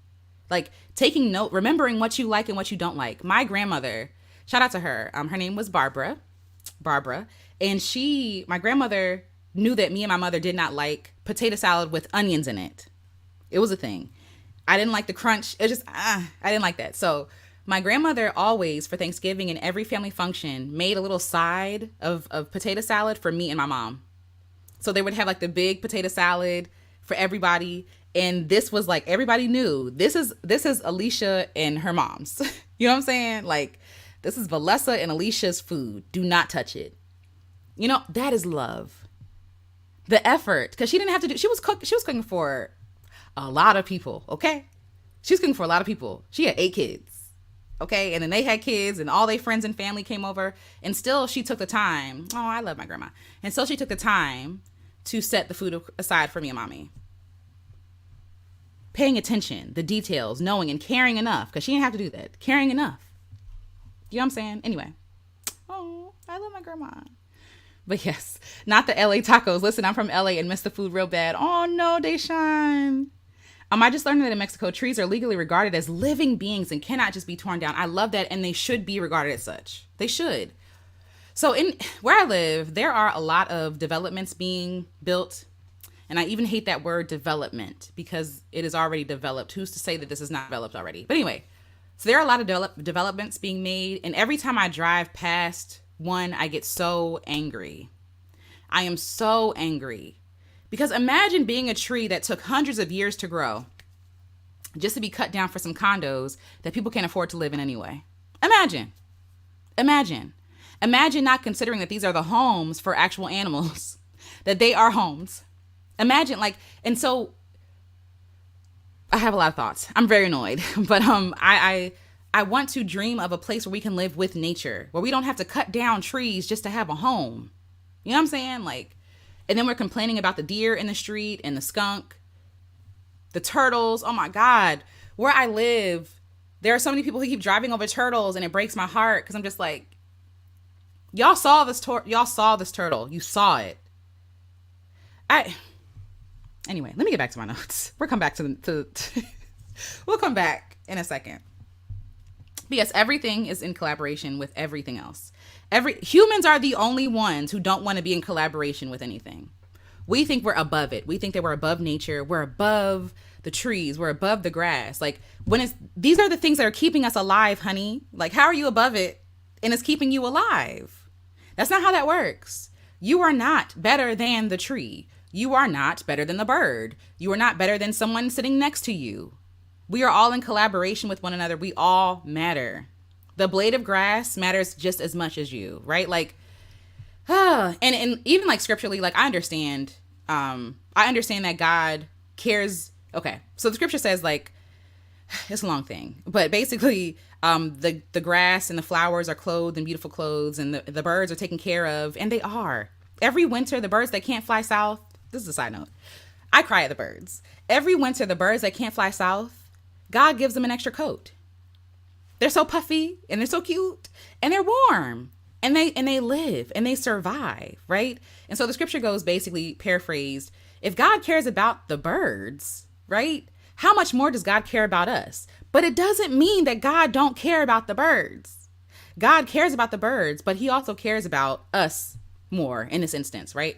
And so as humans and people, our first job that was given, even for the believers out there that think that they're better than everything else, the job that was given to us was to take care of, to keep, to serve, to take care of the earth. Not to subdue it and to own it and to be like, I rule the world. No. You are given the world to take care of. We are not taking care of the world. Everything we do affects everything around us for the good or bad. All we do is interconnected with one another. It is often trauma and indoctrination that causes us to turn from community for collaborations, right? Turn away from community and collaboration. That leaves us stressed, tired, alone, right? Questioning, spinning, spiraling. And when I can't have you alone, I can get you. If you're alone, I got you. If you're not in community, no one's protecting you. No one's looking out for you. No one's reflecting the truth back to you. You're isolated. So it's easy to get you. It's easy to indoctrinate you. And when you're in community that you love, you want to get on so that you can put your friends on. You know what I'm saying? You want to do for other people. When you're alone and you think that you're an island, you want to conquer and devour everything. Because you're lacking community. There's something lacking in you. You're lacking community and connection. This is all my thoughts and theories. Okay. So my favorite moments are moments co-created and curated with those I love the most. And it doesn't even have to be long, right? Ayo in the chat, we went to go see Janelle Monáe, right? And so I was so surprised when I heard my name called, and I turned, I was like, oh my gosh, like you're here, right? Those are the moments. Those are like the happiest moments for me. Collaborating with other people, getting back in community with people, not seeing someone after seeing them, seeing someone after not seeing them for a long time, right? All those things. Excuse me. Our lives, like I think about even these lives together. Like, yes, I'm talking into a computer and a mic, but y'all are here collaborating with me. These are not just my words. Like, we're talking together. We're exchanging value. We're exchanging wisdom, our experiences. We're helping other people feel seen. There's a reason why, right? I love going live. It's not so I just hear myself talk. You know what I'm saying? I could journal for that, but I love being here in community with you all. I love processing my thoughts in real time because you all give me the community that I need, the connection that I need. And I appreciate y'all. So thank you. Thank you for being here and for offering. And even the people who are not typing, it's also okay. There's no pressure to type, but thank you for being here. Again, our lives are a masterpiece, a work of art, and our lives are a collaboration. So our entire life is a work of art, right? But the small pieces of our lives are made up of constant collaboration with other people. So yes, we are ourselves, but we are also a collection of our experiences, of the relationships that we have, knowledge we've gained from other people. So it's almost like we are a canvas, and everybody gets a little paint stroke on us. Like, just everybody leaves a little thumbprint on us, creating, like helping us to create ourselves and to make us more distinguishable, right? So I'm thinking about like people who draw. I don't, but just go with me here. People who draw, right? You might start with a sketch. You know what I'm saying? Like, okay, this is the idea of what I want to do. And it kind of gets across like, okay, cool. Then the painter, right, starts painting over the sketch. Like, okay, I want to put that here. Then you have like a picture. Then you do like highlights, right? And then you're doing the highlights to add more dimension to the picture, right? We're all being co-sculpted by the world around us. And we don't necessarily have to give into some of those sculpting that happens, right? We might have to address something or fix something here, you know, change something. Oh, I didn't really like that color. Let me put something else on, right? Our whole life is an experimental piece of art. And we're all brushing each other and putting color on one another. Let it be good color, though. Our lives are a collaboration. And I said to myself, I don't want to be self-made. I don't want to be self-made. I used to think that was the success. Then I tried it and I didn't like it. I don't like it. Where is the joy in being self-made? I desire to be held sacred and cherished in community. I desire to love fully and be loved well. I desire to belong, to be seen, to be celebrated, and to celebrate others, to be of good use to other people. I desire intimacy and connection, not isolation, fear, and loneliness. That's not what I want. I don't want loneliness. I don't want struggle. I don't want any of that. I want connection. I do want community. It's just scary sometimes. And it's okay to acknowledge that. That community can be scary. I have been harmed by a lot of people that I thought I was in community with, right? And yet and still, when I do get harmed in those communities, I turn to my other community where I know I can find healing, where I know I can be honest, where I know I can break down, where I know that I can express myself and it not be used against me or exploited. You know, people who allow you to fall apart and don't judge you for that. That's what I want. I want to be able to be a full human being. And being so individual and so focused on like being self-made, again, makes you, because you have to exploit people to be self-made. You have to. It disconnects you, and it disconnects you from yourself. And it has you disrespecting yourself and your community and everyone around you. So for me, Yah is the ultimate collaborator, God. I do nothing of my own strength. That's my belief. I'm grateful to not have to be alone. I'm grateful for this lovely masterpiece.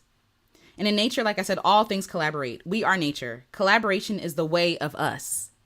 And especially Black folks. We have always been collaborative. Under white supremacy, all that stuff gets washed away. But every other Black and Indigenous folk, we are collaborators. We live in community. We do for the greater good. We do for the greater good of all, not just one person.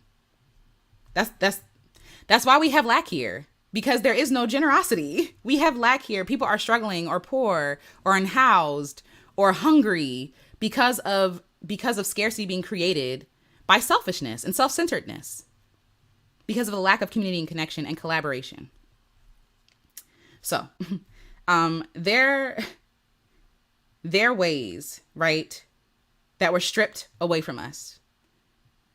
Like us versus individuality. This idea of being an individual. Trying to find some purpose, because we've been told that being, there's a lot of thoughts. Work with me here, but being seen under that umbrella of Black or under poor or under queer or whatever it is, right? Like you've been seen as like, oh, you all are not worthy of anything. So then we try to find relevance and we try to find worth and value outside of us. When it's like, we are everything. We are everything to one another. Right? You don't have to go outside of yourself and harm other people to be relevant, even though that's what's taught here. I mean, look at what we celebrate. We celebrate billionaires and millionaires, people who have gotten away with stuff, with harming people who can run for an office, running this whole country.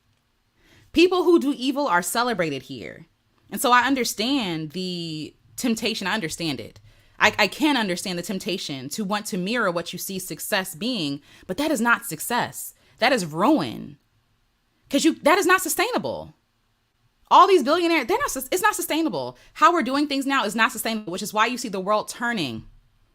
Everybody's like, we're exchanging ideas together. Like, we're not finna work for this low pay for these many hours, and I'm struggling to pay my rent. There's no way. I'm ready for a revolution. I'm just gonna say that right here. But anyway, yes, we are collaborating, and there's something beautiful about other people saying what you feel. And being like, okay, that puts words to what I'm saying. We need the poet. We need the cook. We need the driver. We need the caretaker. We need the person, the healer. Like we need all these people working together. We need the dreamer. We need the farmer. We need all these people to, one, be well, to thrive, to survive, but also to change for the better, change for the best. Okay. As I wrapped up, I wanted to talk about enslavement and how they forced us into collaboration. Forced collaboration is enslavement, right? They perverted such a beautiful and abundant and sacred thing and forcibly enslaved us to benefit them. So even our collaboration together, going back, our ancestors were not able to benefit from that collaborating. And even still, in order to survive, they had to collaborate even under stressful and dire circumstances. Collaboration is a gifting spirit. Collaboration in my mind is a spirit. It's a gifting spirit. She is freedom and joy. She multiplies and covers. May we honor her and accept and remember her gift with honor and reverence. And how do you do that? By connecting, by collaborating, by being generous, by being thoughtful, by being present. You know, again, it doesn't have to be a lot. Sharing a kind word can go a long way for someone who feels like they're at the end of their rope. Saying I see you to someone who feels unseen can go a long way. All that is required is for you to play your part. That's all that has ever been required, is for you to play your part. Because no matter what part you play, it's instrumental. It's huge. It's a big deal. So let me see what y'all are saying. Hi, Nicola Sean. Hello. It's good to see you. Let's see. Think about how healthy we were before we were able to afford to go to an industrialized healthcare system. Yes. It was not illegal to think our grannies, it was no illegal to think, and grannies made organic healing tinctures. Exactly. Until they made that stuff illegal, right? And that's the whole thing. I understand the need to qualify people for things. I understand, especially if you're a doctor or a healer, right? You don't want people to be licensed in something that they can harm people in, right? The problem is that people are licensed in things and still harming people.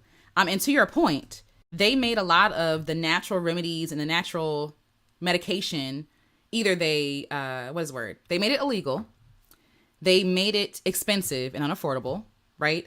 Or they poo-pooed it. They criticized it.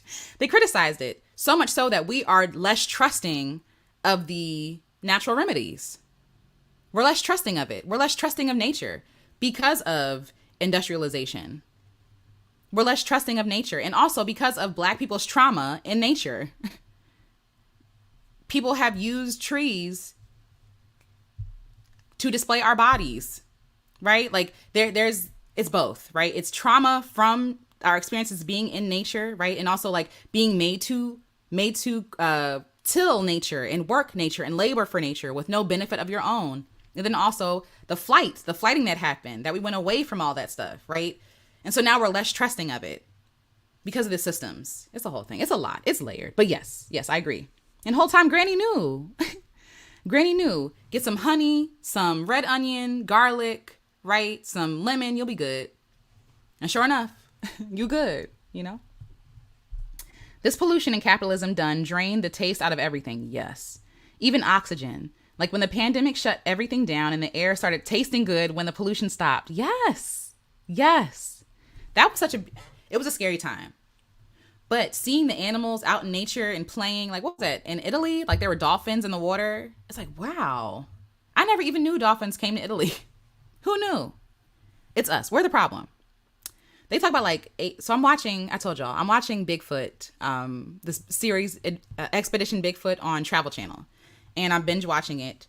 And they will talk about Bigfoot like, oh yeah, Bigfoot is an apex predator. And Bigfoot, who knows? Bigfoot could be violent. And so like Bigfoot, I believe there's a Bigfoot. Let me just start here. I believe in Bigfoot. So sorry. I know. But I believe. And they're trying to find Bigfoot. And Bigfoot keeps eluding them, right? It's like, we're so close and yet so far. Bigfoot is smarter than you. If Bigfoot exists, Bigfoot is smarter than you. But also, you all are tracking this thing, considering it a killer, when all it's trying to do is exist. Right?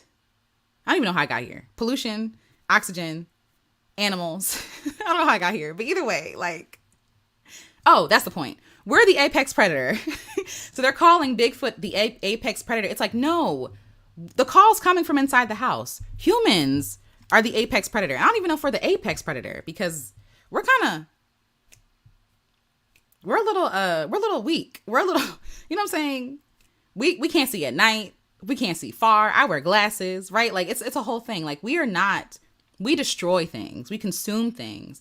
And these animals or Bigfoot, right? Not calling Bigfoot an animal, but Bigfoot is just trying to live. And y'all are chasing Bigfoot around the forest.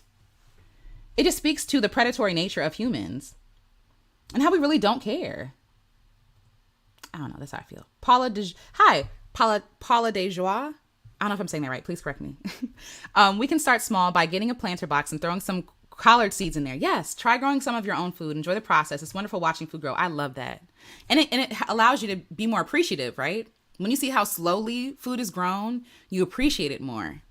And I think that's one of the downfalls of being so disconnected from the food that we eat. We don't appreciate it. So we're buying up all this stuff, like not even considering how much time and effort it took to grow.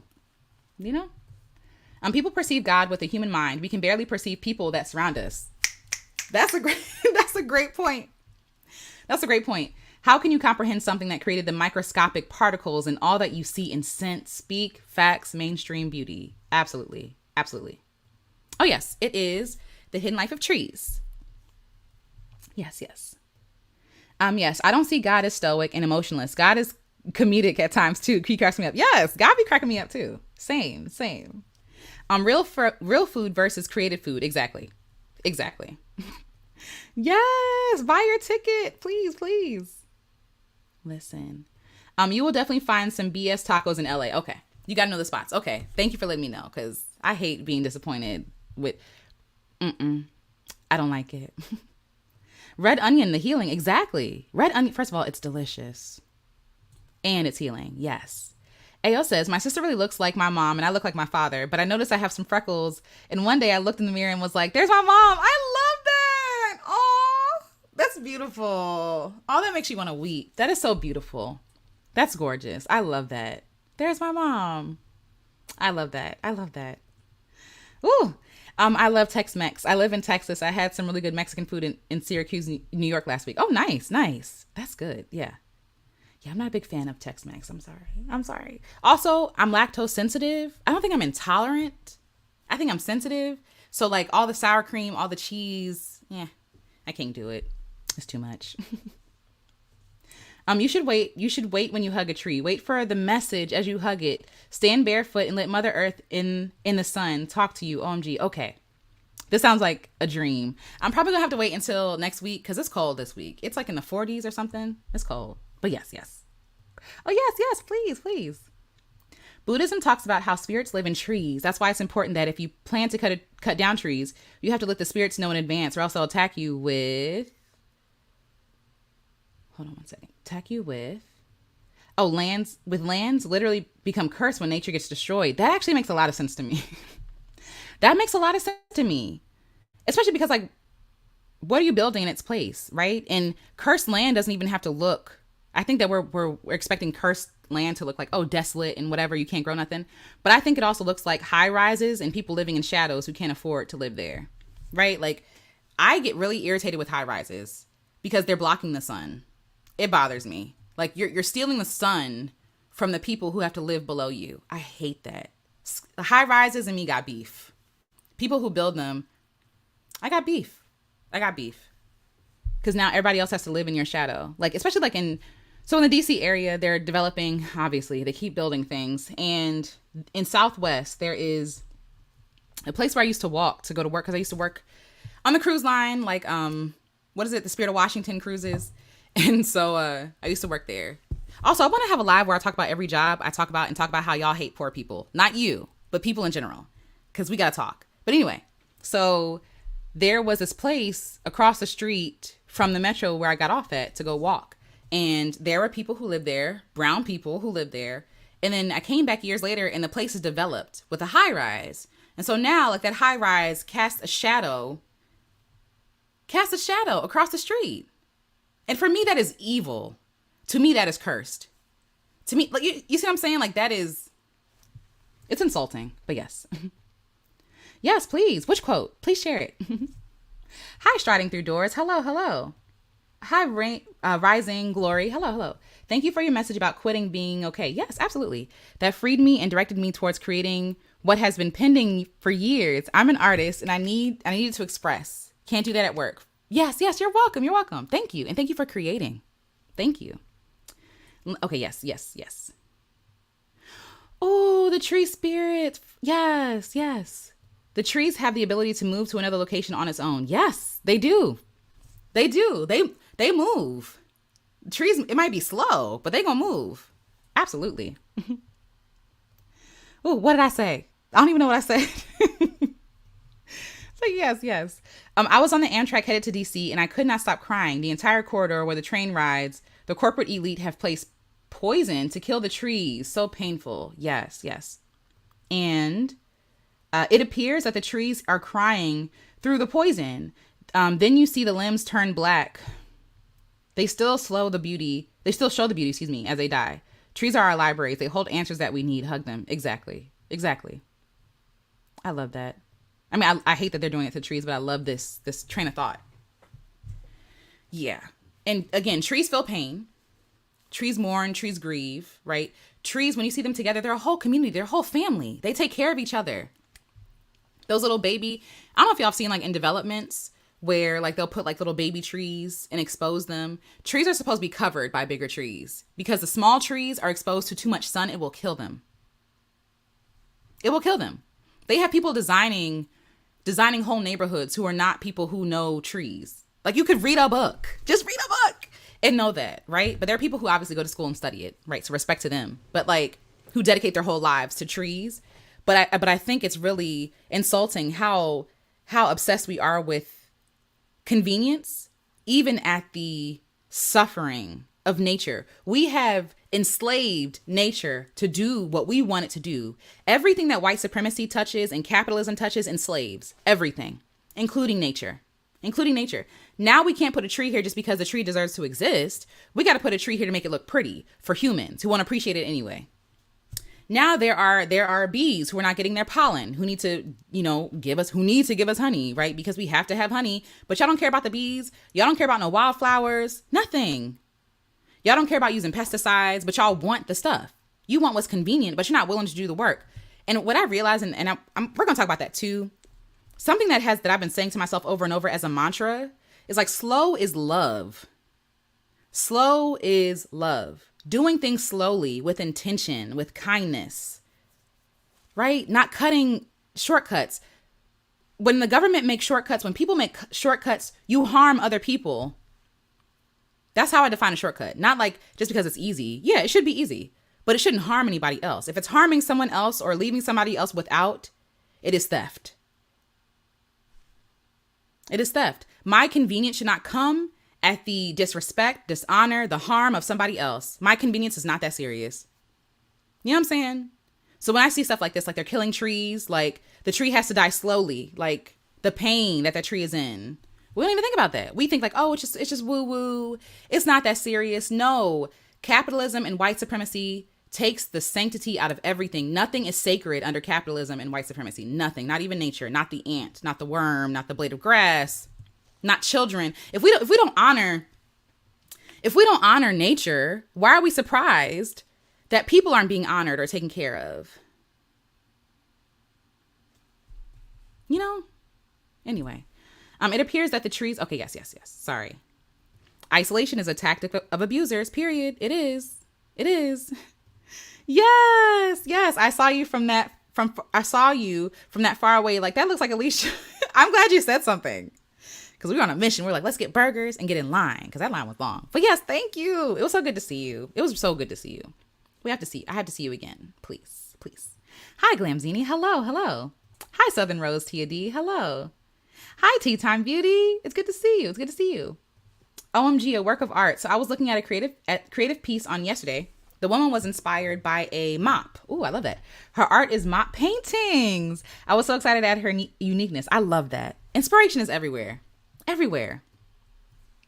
The idea of self-made billionaire is hilarious because they couldn't be billionaires without exploiting thousands. Jeff Bezos ain't in the warehouses, and they're not. And they're overworking the people who work at the warehouse. That's why, yeah. I ordered something and I was like, they were like, oh, you can get it overnight. And I'm like, I don't need it overnight. That means that somebody has to get up at 4 a.m. to give me some socks. I don't know what I was ordering, but it's like to give me some socks. And also I'm going to stop ordering from Amazon. I do. It's just so hard. It's hard to consume ethically because you take away, like, it's like the illusion of choice. When I found out apparently yesterday, everything is owned by like 4 companies.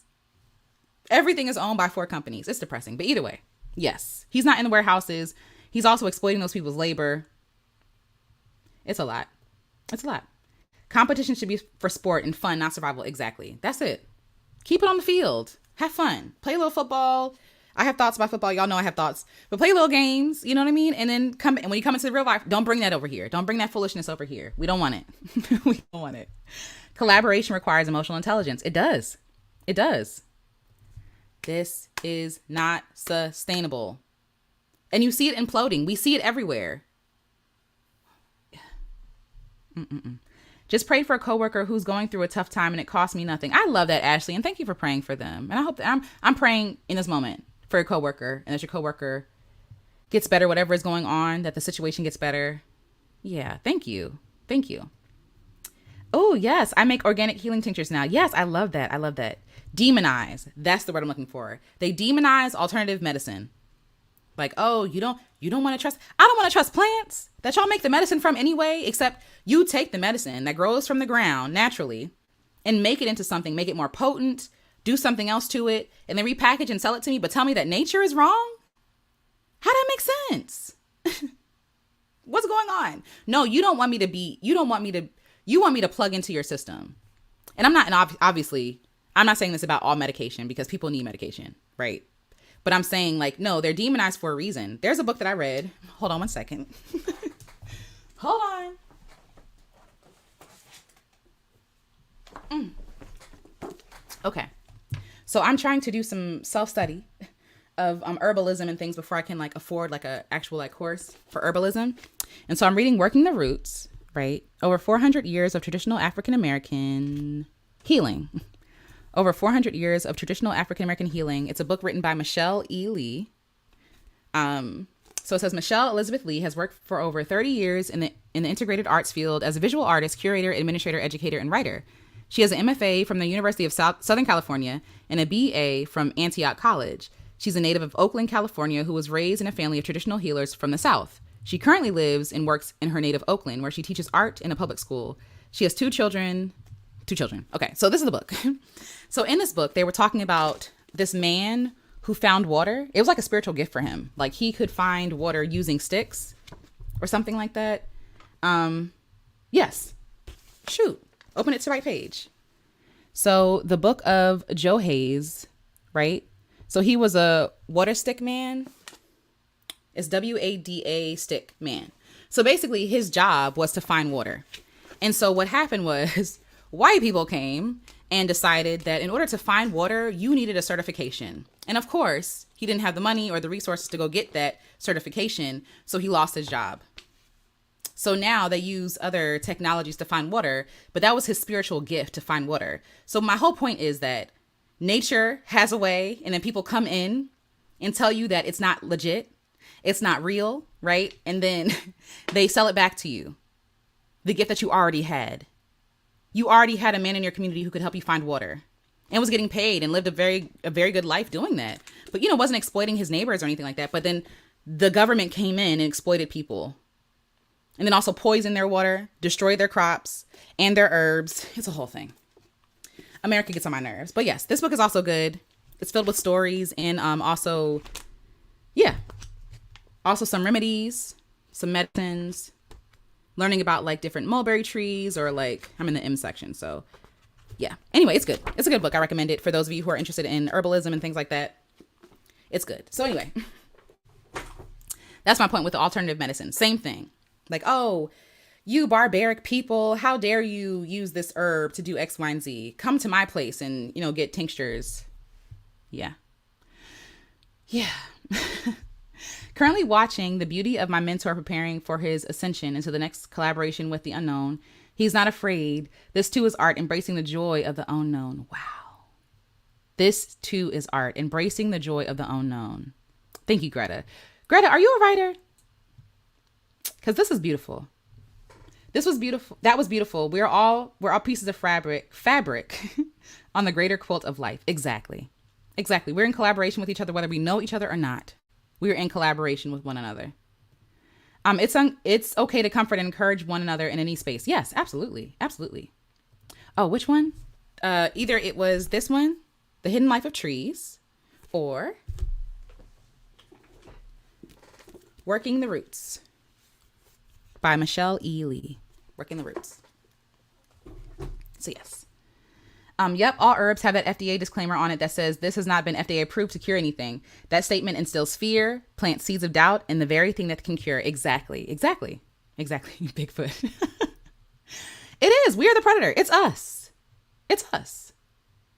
Last night I stood at the edge of the road and walked through the roads, and I considered maybe the car zooming by would be the solution to not having to deal with so much going on in the world. Yes. There's a whole, we'll talk about that too. There's a whole like mini documentary that I watch. So on YouTube, this is the kind of stuff I watch. I like documentaries and like learning new stuff when I have the energy for it. But basically the way that the roads were designed, the way that is not sustainable for life. It's all about money. Surprise, surprise. It's all about making money for the car dealerships, for the companies, right? Because when you think about it, even like when you live in the suburbs, you can't walk anywhere. Like where I live, there's not a lot of public transportation. Like you have to have a car. And they design it that way so that you have to buy cars. And so then you have to pay insurance. And then you have to like, it's a whole thing.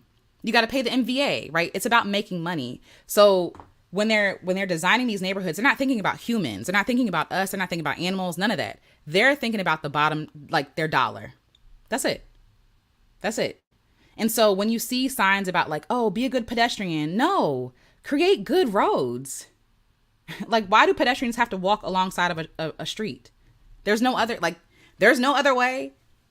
It's on purpose. It's designed like this on purpose. And so, like I said, when money is your God, when convenience is your God, like when you're so set on convenience, other people, animals, things suffer. I would love to live in a place where I don't have to have a car. I would love that. But all those places are too expensive for me to live currently. They're too expensive for me to live, like in the States anyway. You know, people are leaving the country to do that, to find a walkable place, a place that is kinder to the environment, where you don't need a car. You know, so yeah. Okay, Bigfoot is my spouse's area of expertise. I know way too much about Bigfoot. Wow, that's so cool. Hi, Invincible Summer. It's good to see you. It's good to see you. Yes, yes. I wish I knew that because we could have, listen, I don't know if you want to hear it. You go with your mouth, but Bigfoot is one of my things like, wow, I think Bigfoot really is real. I really do think Bigfoot is real. I also feel like Bigfoot don't want to be found. So stop looking, right? Leave Bigfoot alone. And the reason why Bigfoot don't like us is because Bigfoot has seen us destroy everything we touch. Leave Bigfoot alone. Colorism, racism. I genuinely feel like I do not belong on this planet. And I feel like no matter where I go, there's never going to be a place where people see me for who I am. I feel alone and invisible. Well, grow your melanin. I'm sending you so much love, and you're not alone. Even when you feel alone, right? Like you're not alone. I see you as much as I can see you here, right? And I honor you and I see you. Colorism, racism, that's real. It's understandable to feel that way, but you're not alone. Again, even with myself, I have to go cellular. Like, one, God is with me, but also my cells, the cells in my body. How can I say that I'm alone? And this is just me. And this is not, listen, this is not me being toxically positive either. Feel your feelings. Your feelings are valid. But I have to go to be like, no, like my heart is beating to keep me alive.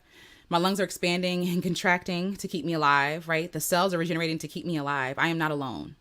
I am not alone. I'm also made up of my ancestors. I'm not alone. I have God. I'm not alone. And obviously, yes, it's very different than wanting companionship because, yes, I do want to belong to a community. I want companionship, right? So I'm sending you so much love. I'm sending you so much love. I really am. I really am. A while ago, you mentioned the hidden life of trees. I'm reading it now. Yes, yes. Isn't it really interesting? I love it. I love it. Also, I encourage y'all to check out Andrewism on YouTube. Ooh, let me write that down. A channel about anarchism, solar punk, and gardening. I love that. I love that. Yes, yes, yes, yes. Yes, me too. I'm sorry things are so challenging for you right now, but personally, I'm grateful and happy you're still with us. Praying that things get better soon. Absolutely. And same. Hi, Pisces Pret. This piece of lint just floating around. That desire to dominate nature is not our natural people way. Exactly. Our people's natural way. I also think of the scene from The Lost World where the guy shoots at the little dinos just so they know to fear humans to his detriment. Okay? Yes. Let me come down. They're so ugly. Yes, the Dark Knight, I hate them. They're hideous. They're hideous. They're cold. And they still got roaches and rats. So now what? Now what? Like, Let's see. I just saw a video from Black Forager discussing how trees form a community. Yes, yes. It's a beautiful lesson on collaboration. Exactly. The high rises are to block the sun and kill our creativity. Exactly. I agree. It's on purpose. It's on purpose. As an autistic, I definitely needed to hear that slow is not you, it's me. I'm sorry. Slow is love. Yeah, slow is love. Slowness is natural to me as it is. Let me actually slow down when I'm reading. Slowness is natural to me as it is so many other creatures. Yes, thank you, much needed. Absolutely. That's what I'm really sitting with. Slow is love. Like when I think about like fast fashion, and again, grain of salt, because some of us can only afford fast fashion. It's complicated, right? But when I think about fast fashion or fast food or a lot of stuff that we do here quickly lacks nutrients or love or kindness. People who create fast fashion clothes are suffering.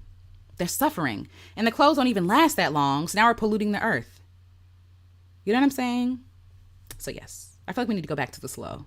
We do. When we're moving too fast, we burn out. We exploit ourselves, right? People exploit us. They put unrealistic demands on us. They treat us like machines. No, humans are supposed to go slow. We got 2 legs. Everything else got 4 legs, okay? We have 2 legs. We're supposed to go slow. We're supposed to notice. We're supposed to be present, you know? And they talk about it as if we don't need trees to literally breathe. Literally. This is the true meaning of gluttony. It's when you consume so much that you cause others to suffer from lack. Exactly. Just like eating meat, you take on the painful energy, when it was killed.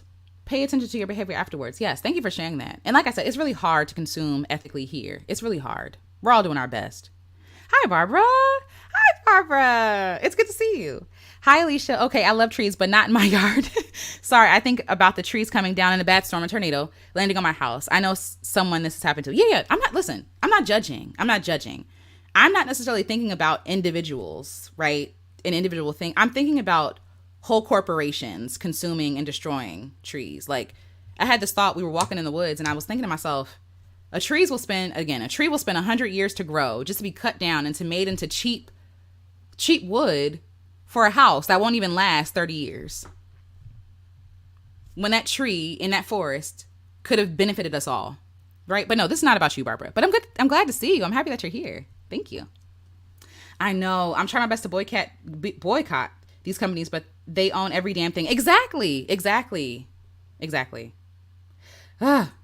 Wow, what spiritual gifts do we have that we've been sleeping on because they've convinced us that we don't have any? Hello, that part.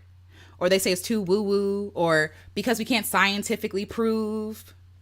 Miss me with that. I'm very okay with not knowing how.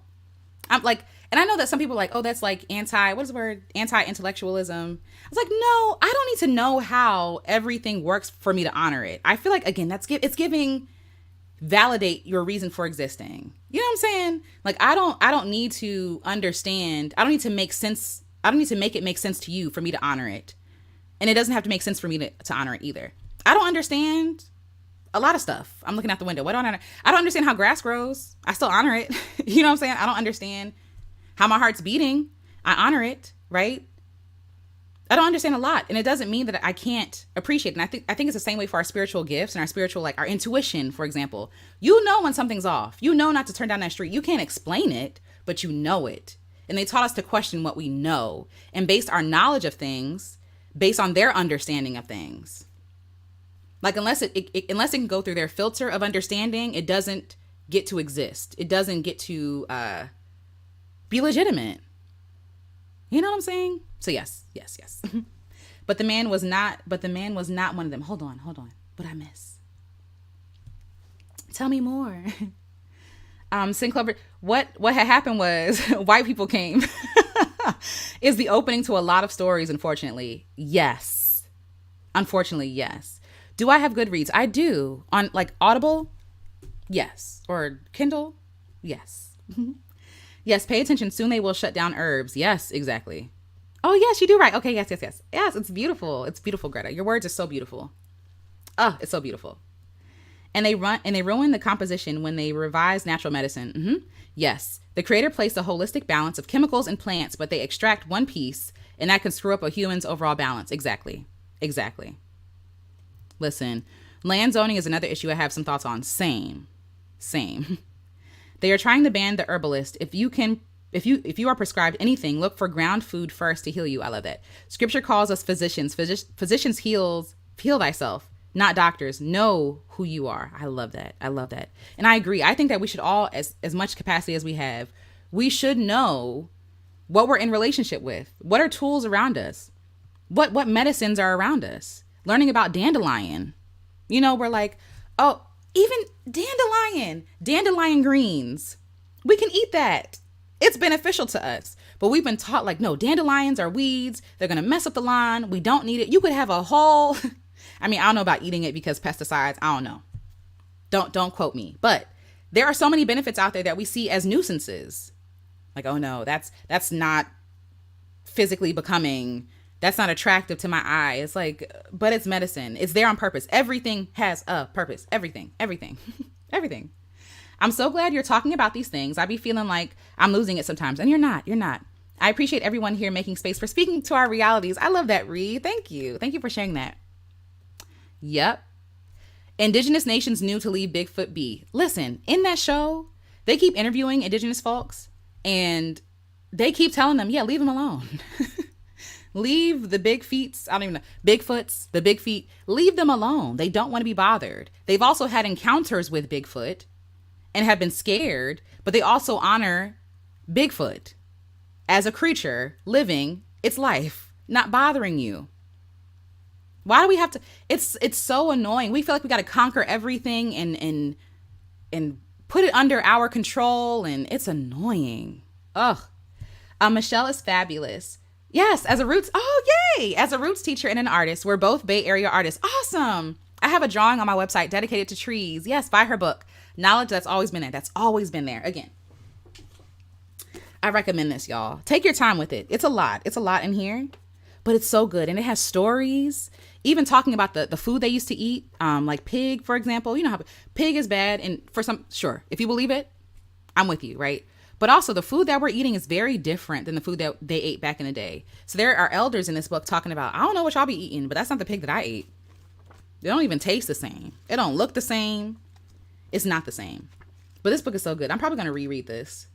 I need to reread this. So yes, thank you. And thank you, Paula Dejoie. I hope I'm saying that right. But thank you. Yes. One step at a time, one day at a time. Yes. Each breath is an opportunity for our soul to express itself. I love that. Y'all got some good quotables here. I love how you always show the books that you're reading. Reading is another way we liberate. Exactly. I love that. I love books. And thank you. Thank you for caring. I appreciate that. Yes, I'm planning to leave the U.S. for peace and a lower cost of living. Changing the paradigm. American dream is a lie, a whole lie.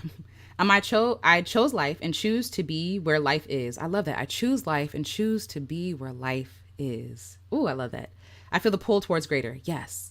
Doing it scared and messy and excited. I love that. Hi, FaithWorks Inspiration. You're not late. You're right on time. Happy that you're here. And you can always watch the replay. I'm going to leave it up. So, yes. Can we just have a giant Zoom call or plan a group meeting somewhere? I live in Atlanta, please. Yes. Okay, so this is something else. Like with my campaign that I'm doing right now where I'm raising money to create and to co-create with other people. I've been thinking about this because and I'll talk about this more on Patreon because shout out to my patrons. They help me to keep creating. But I don't want to have everything behind a paywall. And a part of me, I'm just be honest with y'all, so with Patreon, I know a lot of people have like a lot of like, yeah, if you join my Patreon, you'll get X, Y, and Z and this and this and this. And like, I don't have the energy for a lot of things. I don't have the energy to keep like, oh, every time I want to do something, I put it on Patreon. And Patreon does get my works in progress and stuff like that. So I appreciate y'all, right? And I do want to keep it going, but I also want my Patreon to be able to support what I'm doing for people who can't afford it either, right? Like I want the patronage that I get to be able to serve other people too. A part of me is like, boo, capitalism. But also I need money to survive, right? And I hope that my patrons would understand, like, yes, please still join my Patreon because you support me, right? In the work that I'm already doing, as opposed to having to do more work. Shout out to Glamzini. I saw you in the chat. Seeing you and even Stephanie Perry talk about this, like, yeah, I actually don't want to labor anymore for money. What I'm doing, I believe in, and I want to funnel all my energy into that and my effort into that. And the money helps on Patreon, but I don't want to make another like hey, I'm performing for your money type thing. I don't know how to make that make sense. But yes, I do want to have Zoom group meetups and stuff like that, even online, even over the winter, just to talk about certain things. Like I have questions like, how do you define success? Or like things that I want us to sit down in circles and talk about. You know, that we can't, like, yeah, I'm talking like this, but I would love to hear your input. Or what are your code of ethics? Stuff like this. What would it look like if if we didn't need money, right? Like just allowing ourselves to dream of what else is possible. There's a lot of things coming, but that's what I've been struggling with recently. So yes, we will have some Zoom calls and like group meetups. And also in the spring, I plan on traveling and hopefully meeting you all in real life. Hopefully you like me. Hopefully it's fun. But I really want us to meet in parks and just like talk again and create and just be like a good place for one another, you know? So yes, absolutely. Oh, they don't want us to breathe. They want us to have asthma and relying on pharmaceutical only for them to say there is a shortage so you can live in fear and then pass. Yes, yes. It was so at the beginning of 2020, you know what happened during 2020, and people here in Maryland weren't able to get there was a delay on money. For some reason, there was a delay on money. So they had an open, like a town hall meeting. I don't know why, just give us the money. But they had a town hall meeting and I called in because I needed unemployment too. And people were talking about how they didn't have insulin. They didn't have enough money for insulin. They were going days without taking their insulin. Things they need to survive. Going days without it because the government was dragging its feet. They don't be dragging its feet when y'all be taking money from us. Okay? Y'all want it now. Y'all want it today. But when it's time to give it back out to the people who need it, it's a problem, you know? But yes, anyway, that's the level of freedom I need. Oh, what happened? Hold on. Exactly. Logic is not better than, yes, exactly. Yes. Trusting yourself. You know way more than you think you know. They just taught you that you don't know anything. You know a lot more than you think you know. We don't have to know how, just be. Exactly. And watch what comes towards us or opens up. I understand nothing. I'm a life learner. I love that. Yes, Greta, you be coming through. Thank you. So is inspiration. While in the flow of community, my words came by feeling in this space. We are all connected. I love that. They cut off our understanding of the natural world because they want to hold the keys to wellness. And it's not wellness. But yes. And that's why I put in quotes. But yes, I agree. Yes. Pay attention. Yes. Listen, I be reading books from Indigenous folks, listening to their speeches. Listen to the people who know. This is their land, okay? Listen to the people who know. I've been reading books on Indigenous wisdom from around the world. They know. I'm tuning in. Hi, Lita's daughter. I'm tuning in late, but I'm so grateful that you are using this platform to spread such positivity. Yay, you're like a superhero out there. Wow, thank you. I appreciate that. That makes me happy. Hello? Bigfoot just chilling and eating their apples. Leave them alone. That's it. Yep. Hormones in the food. Exactly. Yep. Not judging. I'm saying pay attention to how our bodies feel when you eat. Absolutely. Oh, yeah. No worries. Listen, okay? Poets. Profound. I love y'all. Y'all are amazing. I studied herbalism, and every time I come across an unknown weed, I research it, and every time the plant is beneficial and healing. I love that. Yes, group call? Okay, let's do it. But yes, I agree. Like, how about instead of saying, oh, this is not helpful, how about we actually do the research and be like, is this helpful? And it probably is because it exists. It probably is because it exists. Now, are there transplanted things? And like we have stink bugs here that are not native here, and apparently I forget what the word, they're invasive. They're an invasive species because there's no predator for them. So there's obviously stuff that are misplaced, but its creation was on purpose. It's just in the wrong space, you know? We're talking about how good is killing us. Meanwhile, I have butter and eggs on the counter so I can make a cake later. Yes. Oh, food. Daisha, make that cake. Treat yourself. Make that cake, right? There's nothing wrong with eating cake. You know? There's nothing wrong with eating cake. And it sounds like you're making it also from scratch, first of all. That's awesome. Goals. Because it's box for me. But yes, eat the cake. There's no shame in that. But we're talking about the food that they modified to harm us. You feel me? So yes. There are theories Bigfoot might not be from the planet or dimension. Yes, yes. That they're like spirits. There's a whole rabbit hole to go down with Bigfoot. Yes. Hi, child of 83. It's good to see you. It's good to see you. Don't show another book. I just got rid of 1,000 books trying to move. I love how books smell. Me too. And I have to downsize books too. Let me see if y'all can. I don't know. I'm all hooked up. Hold on. Let me see if you can. You see all these books? Books. It is 1, 2, 3, 4. 4 things of books I need to get rid of. 4 shelves. And books are on top of books So yes, I feel you. Let me come down. Yes, The Healing Book of Wisdom is a great book. I have that book. Look at y'all. Hold on. Yay. The Healing Wisdom of Africa. Finding life purpose through nature, ritual, and community. Yes.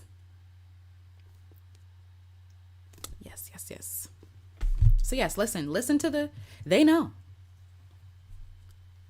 One book I'm liking so far is A Black Agenda, Solutions to a Broken System. Thank you for that. Thank you.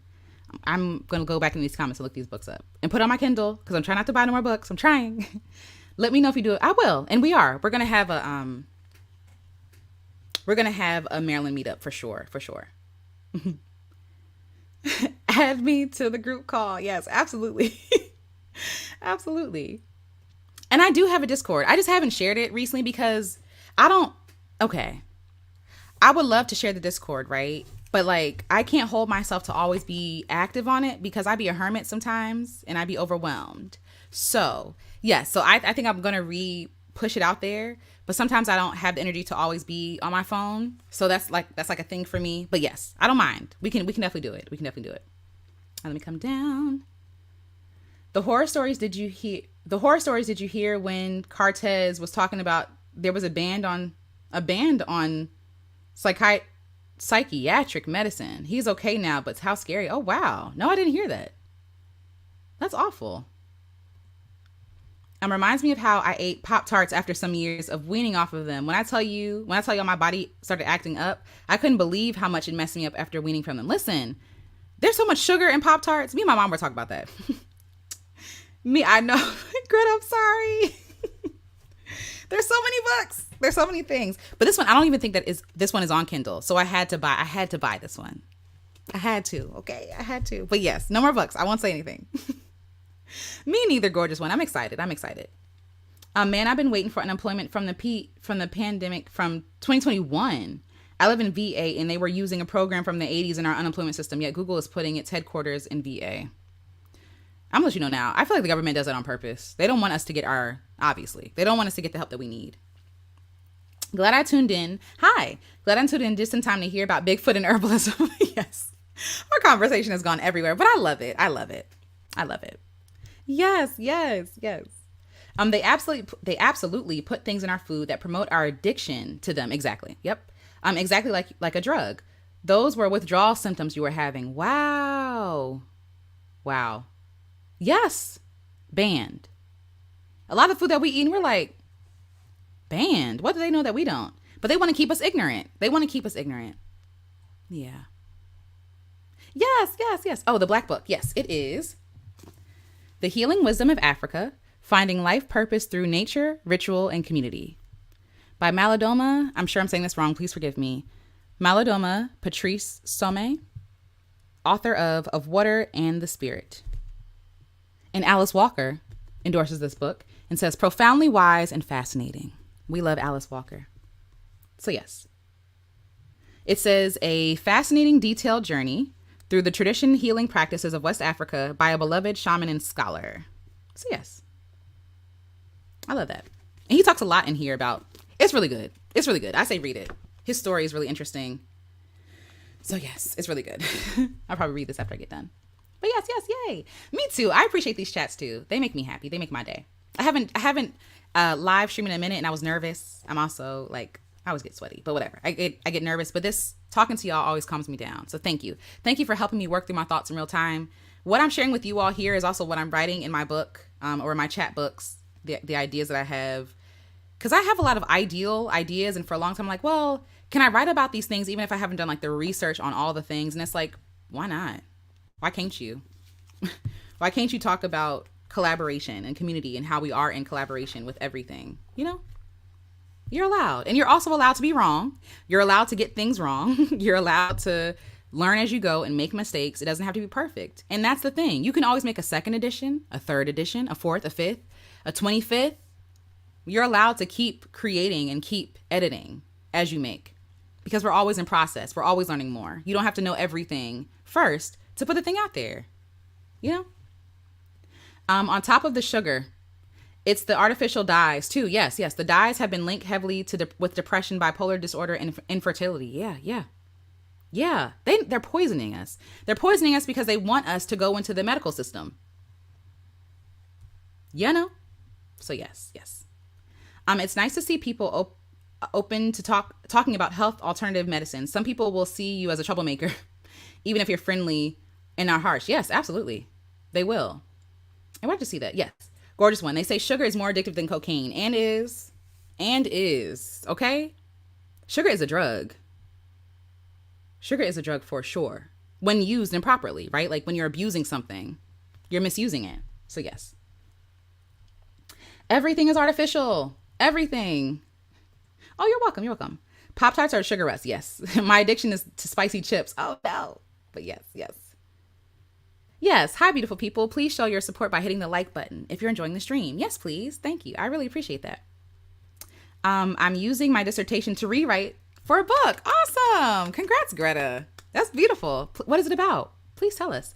Dyes, perms, makeup, toothpaste, deodorants, perfumes. Exactly. It's like, they're always like, how can I sneak in a little poison in here? How can I sneak a little poison in there for sport, for taste? It's like, why can't we figure out, like, even when people are talking about like the sugar alternatives, right? The, what is it? The sweet and lows, the Splendas, even that is poison. It has like embalming fluid in it. What?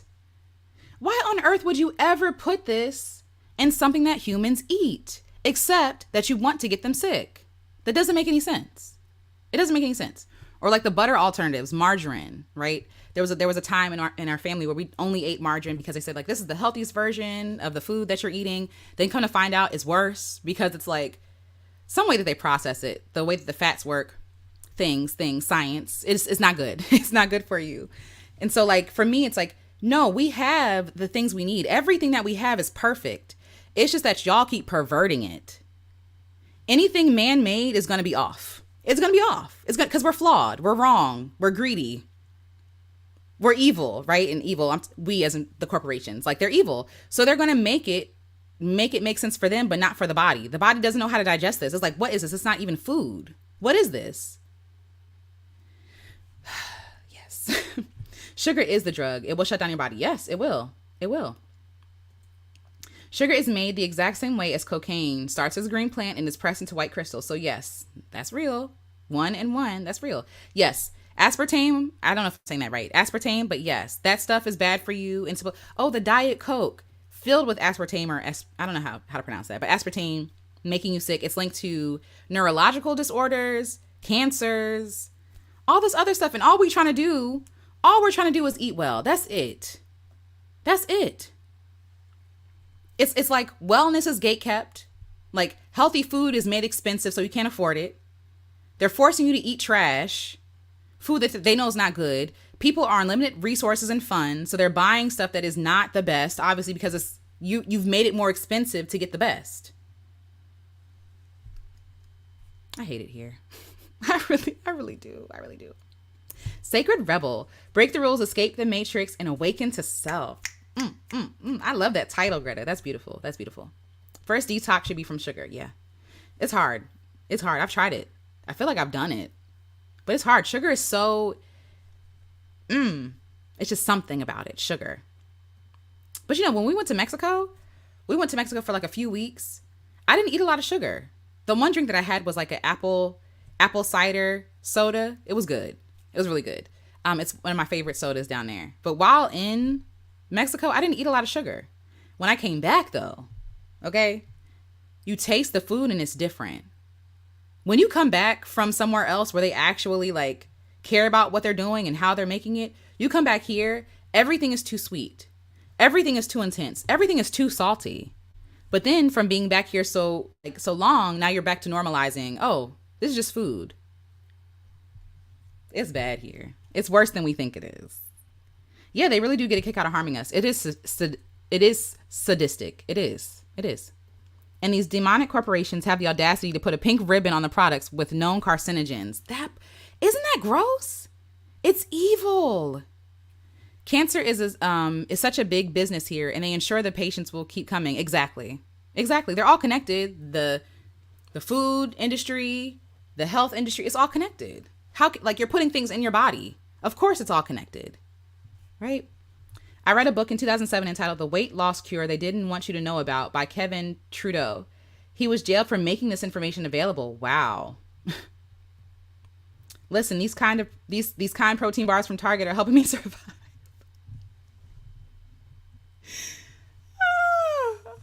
Listen, okay. What more do you want from me? Okay, people are trying their best. Listen, and those kind of bars, they hurt the roof of my mouth because they're so nutty. Like it just hurts. But it's good, but it hurts. Yep, addictive sugar. Yep. There's not a lot of sugar and stuff here besides American products. Yes, exactly. And that's another thing. When you're in Mexico, warnings are on everything.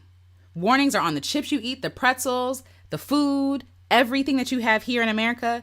Everything has a warning label on it. Everything. It's like, oh, it's too much saturated fat. Oh, it's too much salt. It's too much sugar. In America, if they put that on every, first of all, well, I would assume when I was in Mexico, first of all, it's more expensive than eating the food that's already there. So I'm not buying it. But also, like when I see those warnings, now I'm making a conscious decision. And even if I want to eat it, now I know, okay, I'm going to have the chips today and not eat nothing else for the rest of the day that has a lot of salt in it, right? It gives me the choice. I have the choice. Here in America, you don't even know what's in your food. You don't even know what that stuff means. You don't even know how to pronounce the stuff in the food. And then we're shamed for not knowing, right? So we're too afraid to look it up. And then also when you find out, it's like, well, where can I find healthy stuff from? It's overwhelming. So yeah, in Mexico, I wasn't eating none of that stuff. No chips, no pretzels, no nothing. I just ate food that I know what it is because I can see it, right? And also it was cheaper to eat food there. And I'm saying cheaper as in cheaper than here because I don't go over there acting up. Don't go over there acting American. Don't do that, right? But yes. A lot of countries ban American food and should, as they should. It is everything. It is in everything. Even toothpaste. Even our tongues are numb. Exactly. Yep. I need to look up Kevin Trudeau. I need to look him up. Think twice before you donate to these cancer funds. See who laces their pockets. Exactly.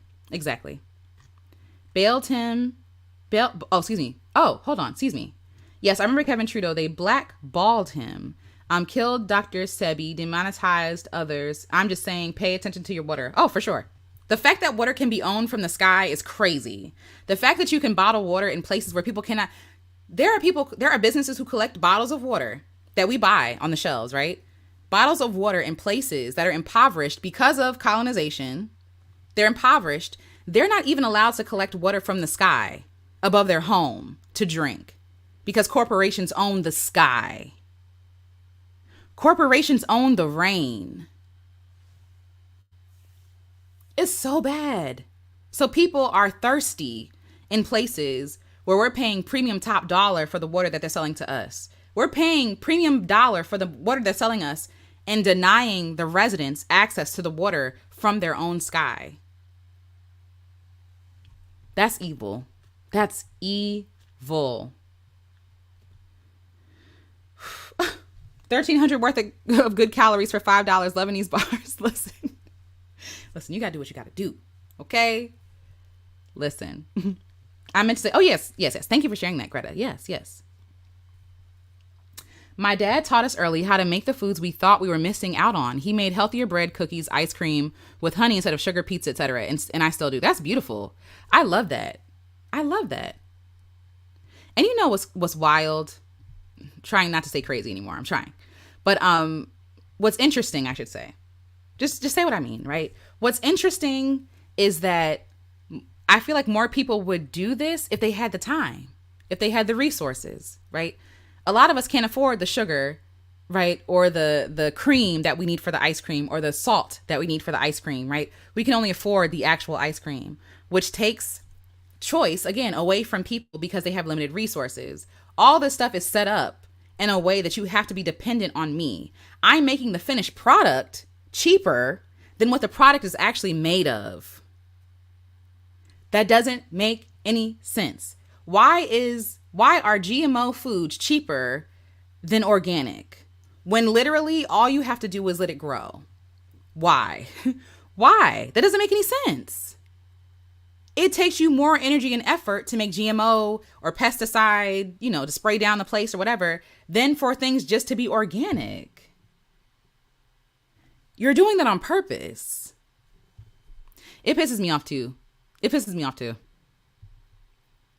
like, I just want to burn everything evil down. I've delved into a concept where, if the community agrees, I believe would be amazing to implement into our lives. Black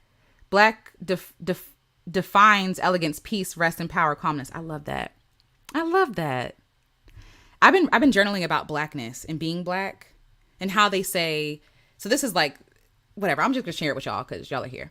But I'm writing, and one of the things that I'm writing is that, like, how people say black is the absence of color or the absence of light, when really black is the absorption of light. Black is the absorption of all colors, right? And so, like, even this idea of, like, us thinking black as in negative, black as in the absence of something, it's like, actually, we take things in. Like, when I think about heat, like wearing black on a sunny day and how it absorbs heat, and you're just like, oh, I wore the wrong shirt today. It doesn't reflect heat, right? Like, it absorbs. Anyway, there's a lot of thoughts. Mad Max. I haven't seen that. I'm sorry. But yes. Yes, all the millions of dollars that have been collected for many of the big nonprofits like cancer, and yet we still don't have a cure. We've been walking and racing for a cure for years, for decades. I was a child, like in a stroller, doing the race for the cure. Why don't we have a cure yet? Bottling and selling Earth's natural resources for us all, selling pieces of Earth. How disrespectful. When water is abundant. You actually, like, the fact that we can commodify everything is nuts. We need to set a limit. No, water should be for everybody. You're creating scarcity where there is none. Literally creating scarcity, making water undrinkable, unpotable. Can't even shower in water in some places. And we're not even talking about outside the country. I'm not even talking about outside the DMV.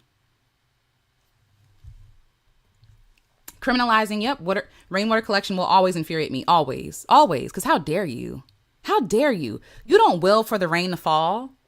You don't own the rain. You don't own the clouds. You own nothing. You're a guest here. You are a guest on this earth. Imagine the karma coming to people who think they can own the freaking sky. Exactly. It's not sustainable. And the thing about greed is that it consumes the person who is greedy. Greed eventually consumes the people who are doing the greedy activity. Because at some point, because you create so much scarcity and lack, you're going to have to eat yourselves. That's the gag. That's the thing that people want to avoid. It's like, you think that you can consume all this stuff, and at some point it's not going to consume you. You're putting out all, it's amazing how we deny whatever environmental issues.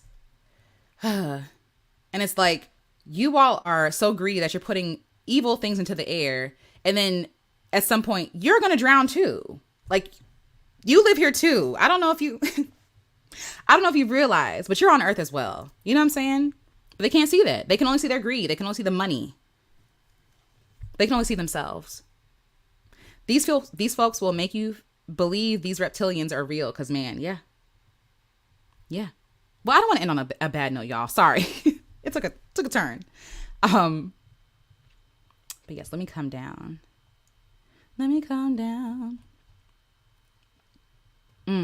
Because they want to be viewed as God and then get mad when they find out they're not that powerful, period. That's it. Man wants to be God so bad. But everything y'all do is flawed. The design was perfect.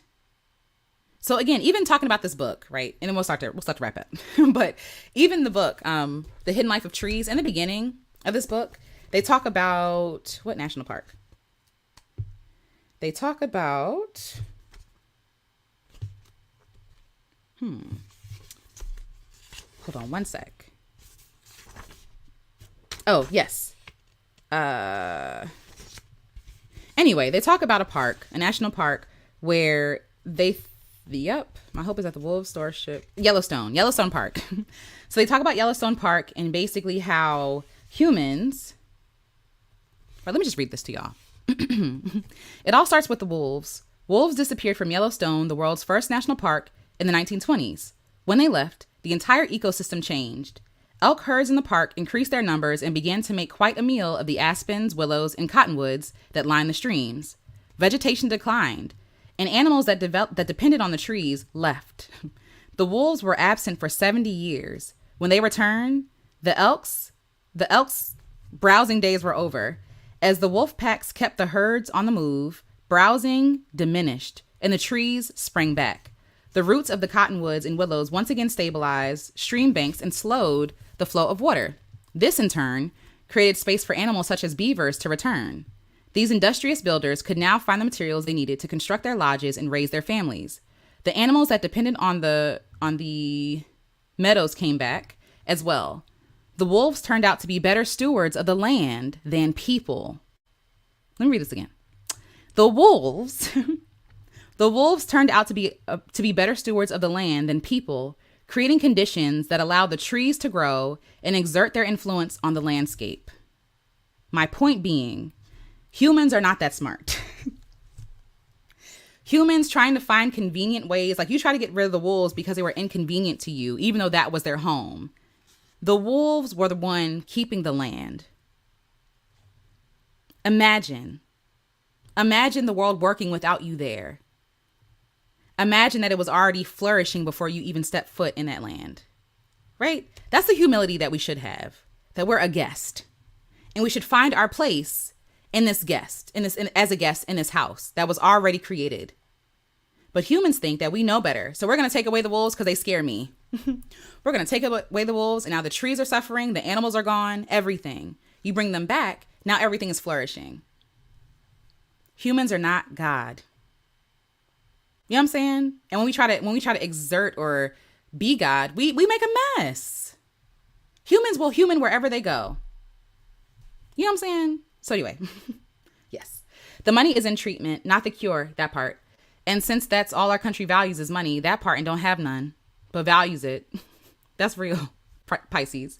Hi, Kiajane. I hope I'm saying that right. Please correct me if I'm not. I did not know that. I always say that black is all hues, but my family are creators. So maybe art knowledge just helps you challenge. I love that. No, it's good. It's good. As an artist, we're taught that black contains all the colors, whereas white is the absence of color. This is real, right? But growing up, we're told the opposite. So like hearing this in an artistic sense is refreshing. I think I've always heard this in like a scientific sense, or I don't even know what field it is, but I've always heard like black is the absence of color. It's like, no, it's not. No, it's not. But yes. Man can't even make a decision, much less be in it. Hello. I don't even know what I want to eat tonight. Being God. I don't want that job. That's too much. Jane Elliott is the white woman that speaks about the truth of being black. She's powerful. She is. She's problematic too, but she is. That's why I look at my dog to learn how to rest. They already know. They do. The animals know. And they need to rest like many, many hours during the day, right? Yes, absolutely. Kiajane, okay, yay. Wonderful. It makes me happy. Getting people's names right is really important to me. So thank you. Separate topic. I started this job and my second day I woke up and was like, I am not supposed to be here. In these last 2 weeks, I have been so sick. Oh no. I know that's right. Anyways, that 2-week notice handed in. I love that. Congratulations. I'm so glad. You chose yourself because your body knows. It's telling you. We don't want to be here. And then also trusting, which is also hard, right? But trusting that something better is coming, that I deserve better and better is out there. I don't have to suffer. Again, what I'm learning, I don't have to suffer to serve. I don't have to suffer to serve people well. You can do that in a place where your body's not struggling. And again, when you talk about that what is it? I started the second day, your body, your soul knows. We got to listen. But congratulations to you for real. That's awesome. That's beautiful. Yes. All right, friends. Well, that's all I had to talk about. What did we talk about today? We talked about collaboration and how life is a collaboration. Thank you so much for communing with me, for sharing your thoughts, for supporting me, for the liking the live, sharing it, and all the things, all the algorithm things. I really appreciate you, but most importantly, I appreciate you being here and sharing space with me and allowing me to work through my thoughts. And I hope that you remember, like Tricia Hersey said, you do nothing alone. Your whole life is a collaboration. And I would say, think about that. Who and what are you in collaboration with now? Again, we talk about the trees, the grass, the ground holding us up, collaborating with us, right? The air, clouds, rain, giving us water, watering our gardens, the ground being generous with us, yielding fruit for us and vegetables, animals, how the wolves, right? How the wolves are collaborating and keeping at the Yellowstone National Park and keeping animals together so that they don't have to flee.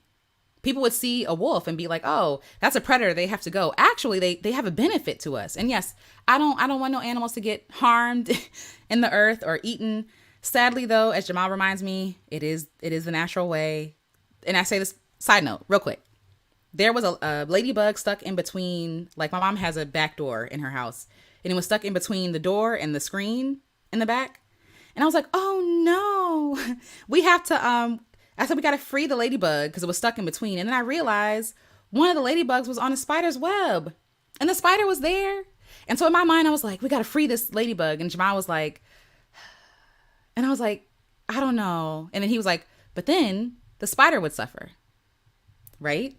And we see spiders as these villainous creatures because they've been made to look so in you know, books, and they're always the villain, unless you're reading Charlotte's Web, but they're always the villain, right?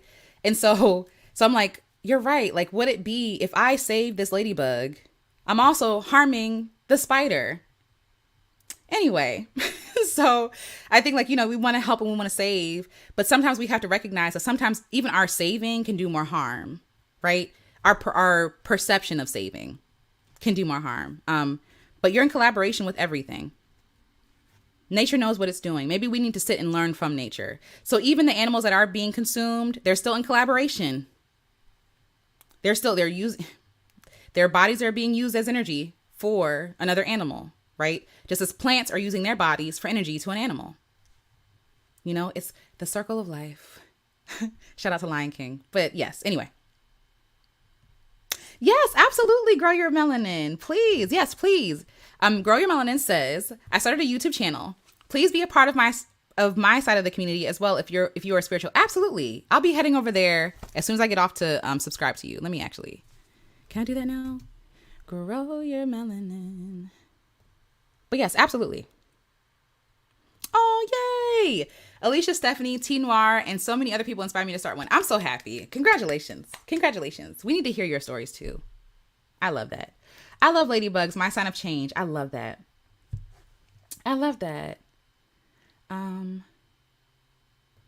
Yes, congrats on following your gut and leaving. Absolutely. Oh, yay. That makes me happy. Awesome. This was amazing as always. Thank you. Thank you. Thank you all for being here and for inputting. Seriously. Just want to say waking up at 10 a.m. is wonderful. Yes. Yes. Yes. I like waking up with the sun. I enjoy that. It's nice. Cali has banned some of the harmful dyes. Good. California, let me just say, for all my Californians, I mean, there are some things I don't like y'all high. It's expensive. And y'all got expensive gas. However, y'all seem to be more on the right side of things than the wrong. And I appreciate that. Okay. So yes. Thank you, Alicia, for your love and your energy and your beautiful thing. Oh, you're welcome. Paula Dejois. I hope I'm saying that right. You haven't corrected me yet, so I don't know. But yes, thank you. Thank you. I really appreciate that. Thank you for being here. Honestly, I don't know. I will even 2 weeks because this ain't it. Listen, most of them jobs are at will. They can fire you whenever you want to. Giving them 2 weeks is generous. It's kind because it sets up somebody else to be able to fill in your spot. But you don't have to. You don't have to. Especially if you're not going to use them as a reference. Again, you make the decision yourself, but you don't have to stay the 2 weeks.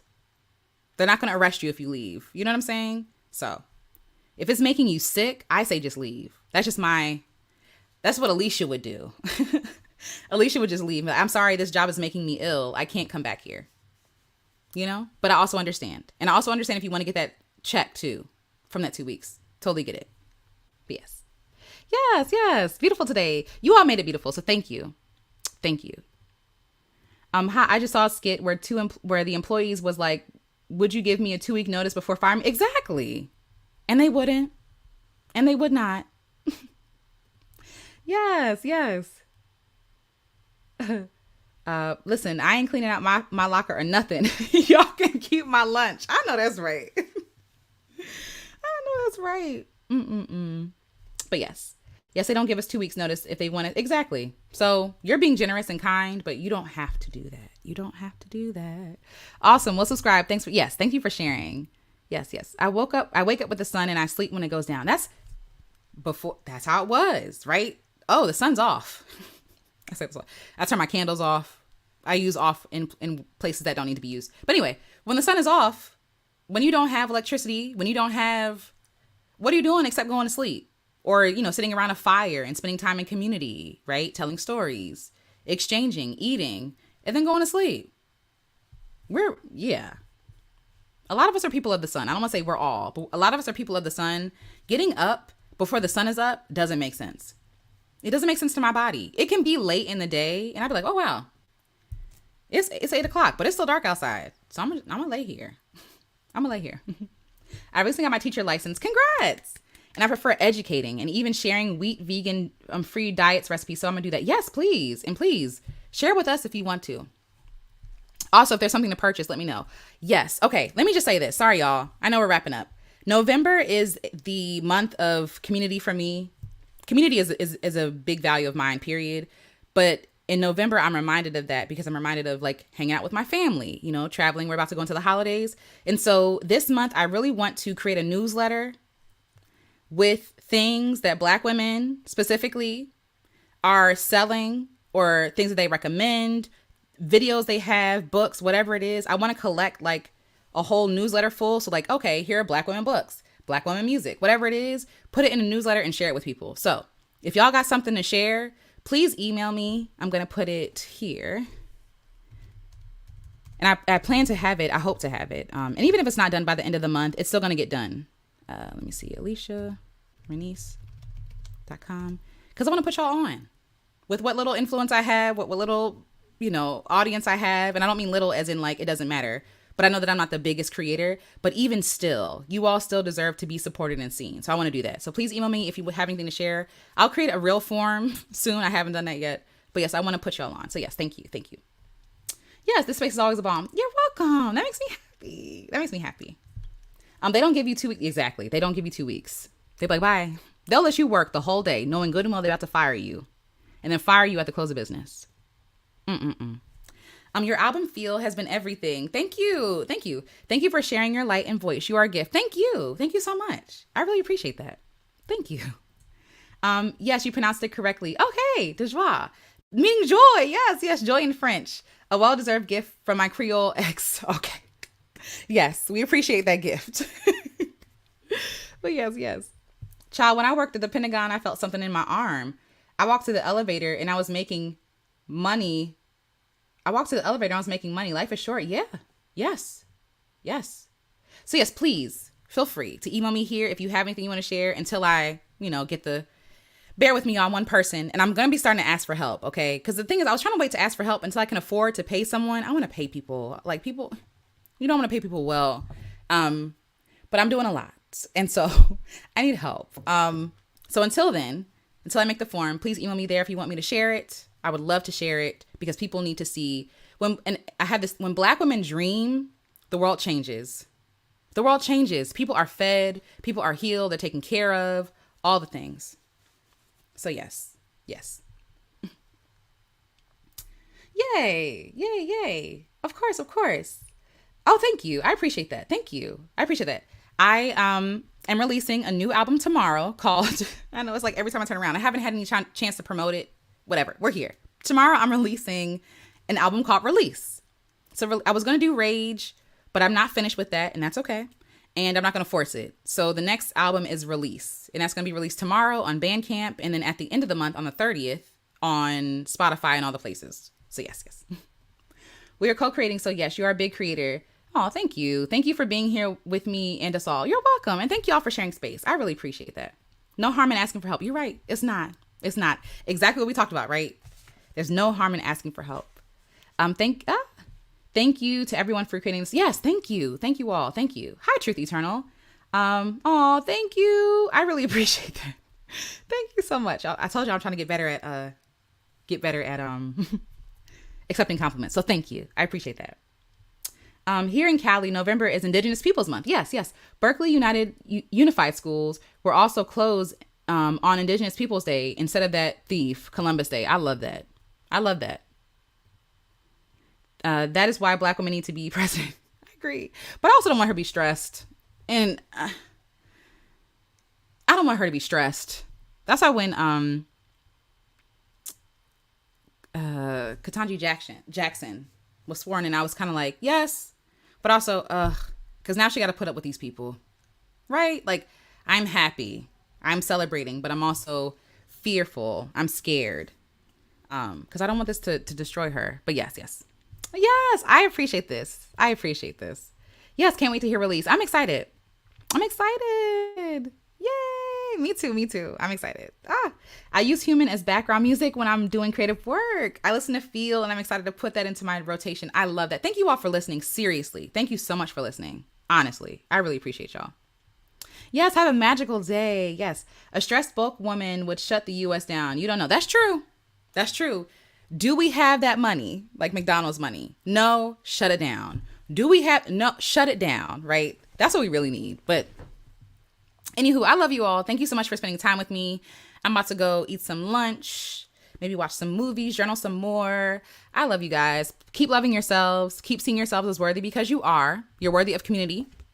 You do nothing alone. Your whole life is a collaboration. So even as you think about how you move through the world, what kind of community member do you want to be to everything around you? The trees, the water, the air, someone you meet on the street, right?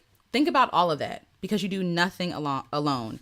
You are made up of a collaboration of community, your ancestors, your cells, nature, food, all the things, right? And so we want to share our thanks for those things. And I'm thanking those things right now as we talk about them, giving voice to them. And we want to honor them and also honor ourselves, okay? Because what we do does come back to us. What we do always comes back to us. Always. Not that should be the reason why you do it, but understand that that's true. So I love you. Thank you for being here. And I'll talk to you all next time. Okay? All right. Love you guys. Bye. Oh, absolutely. 1000%. All right. Talk to you later. Bye.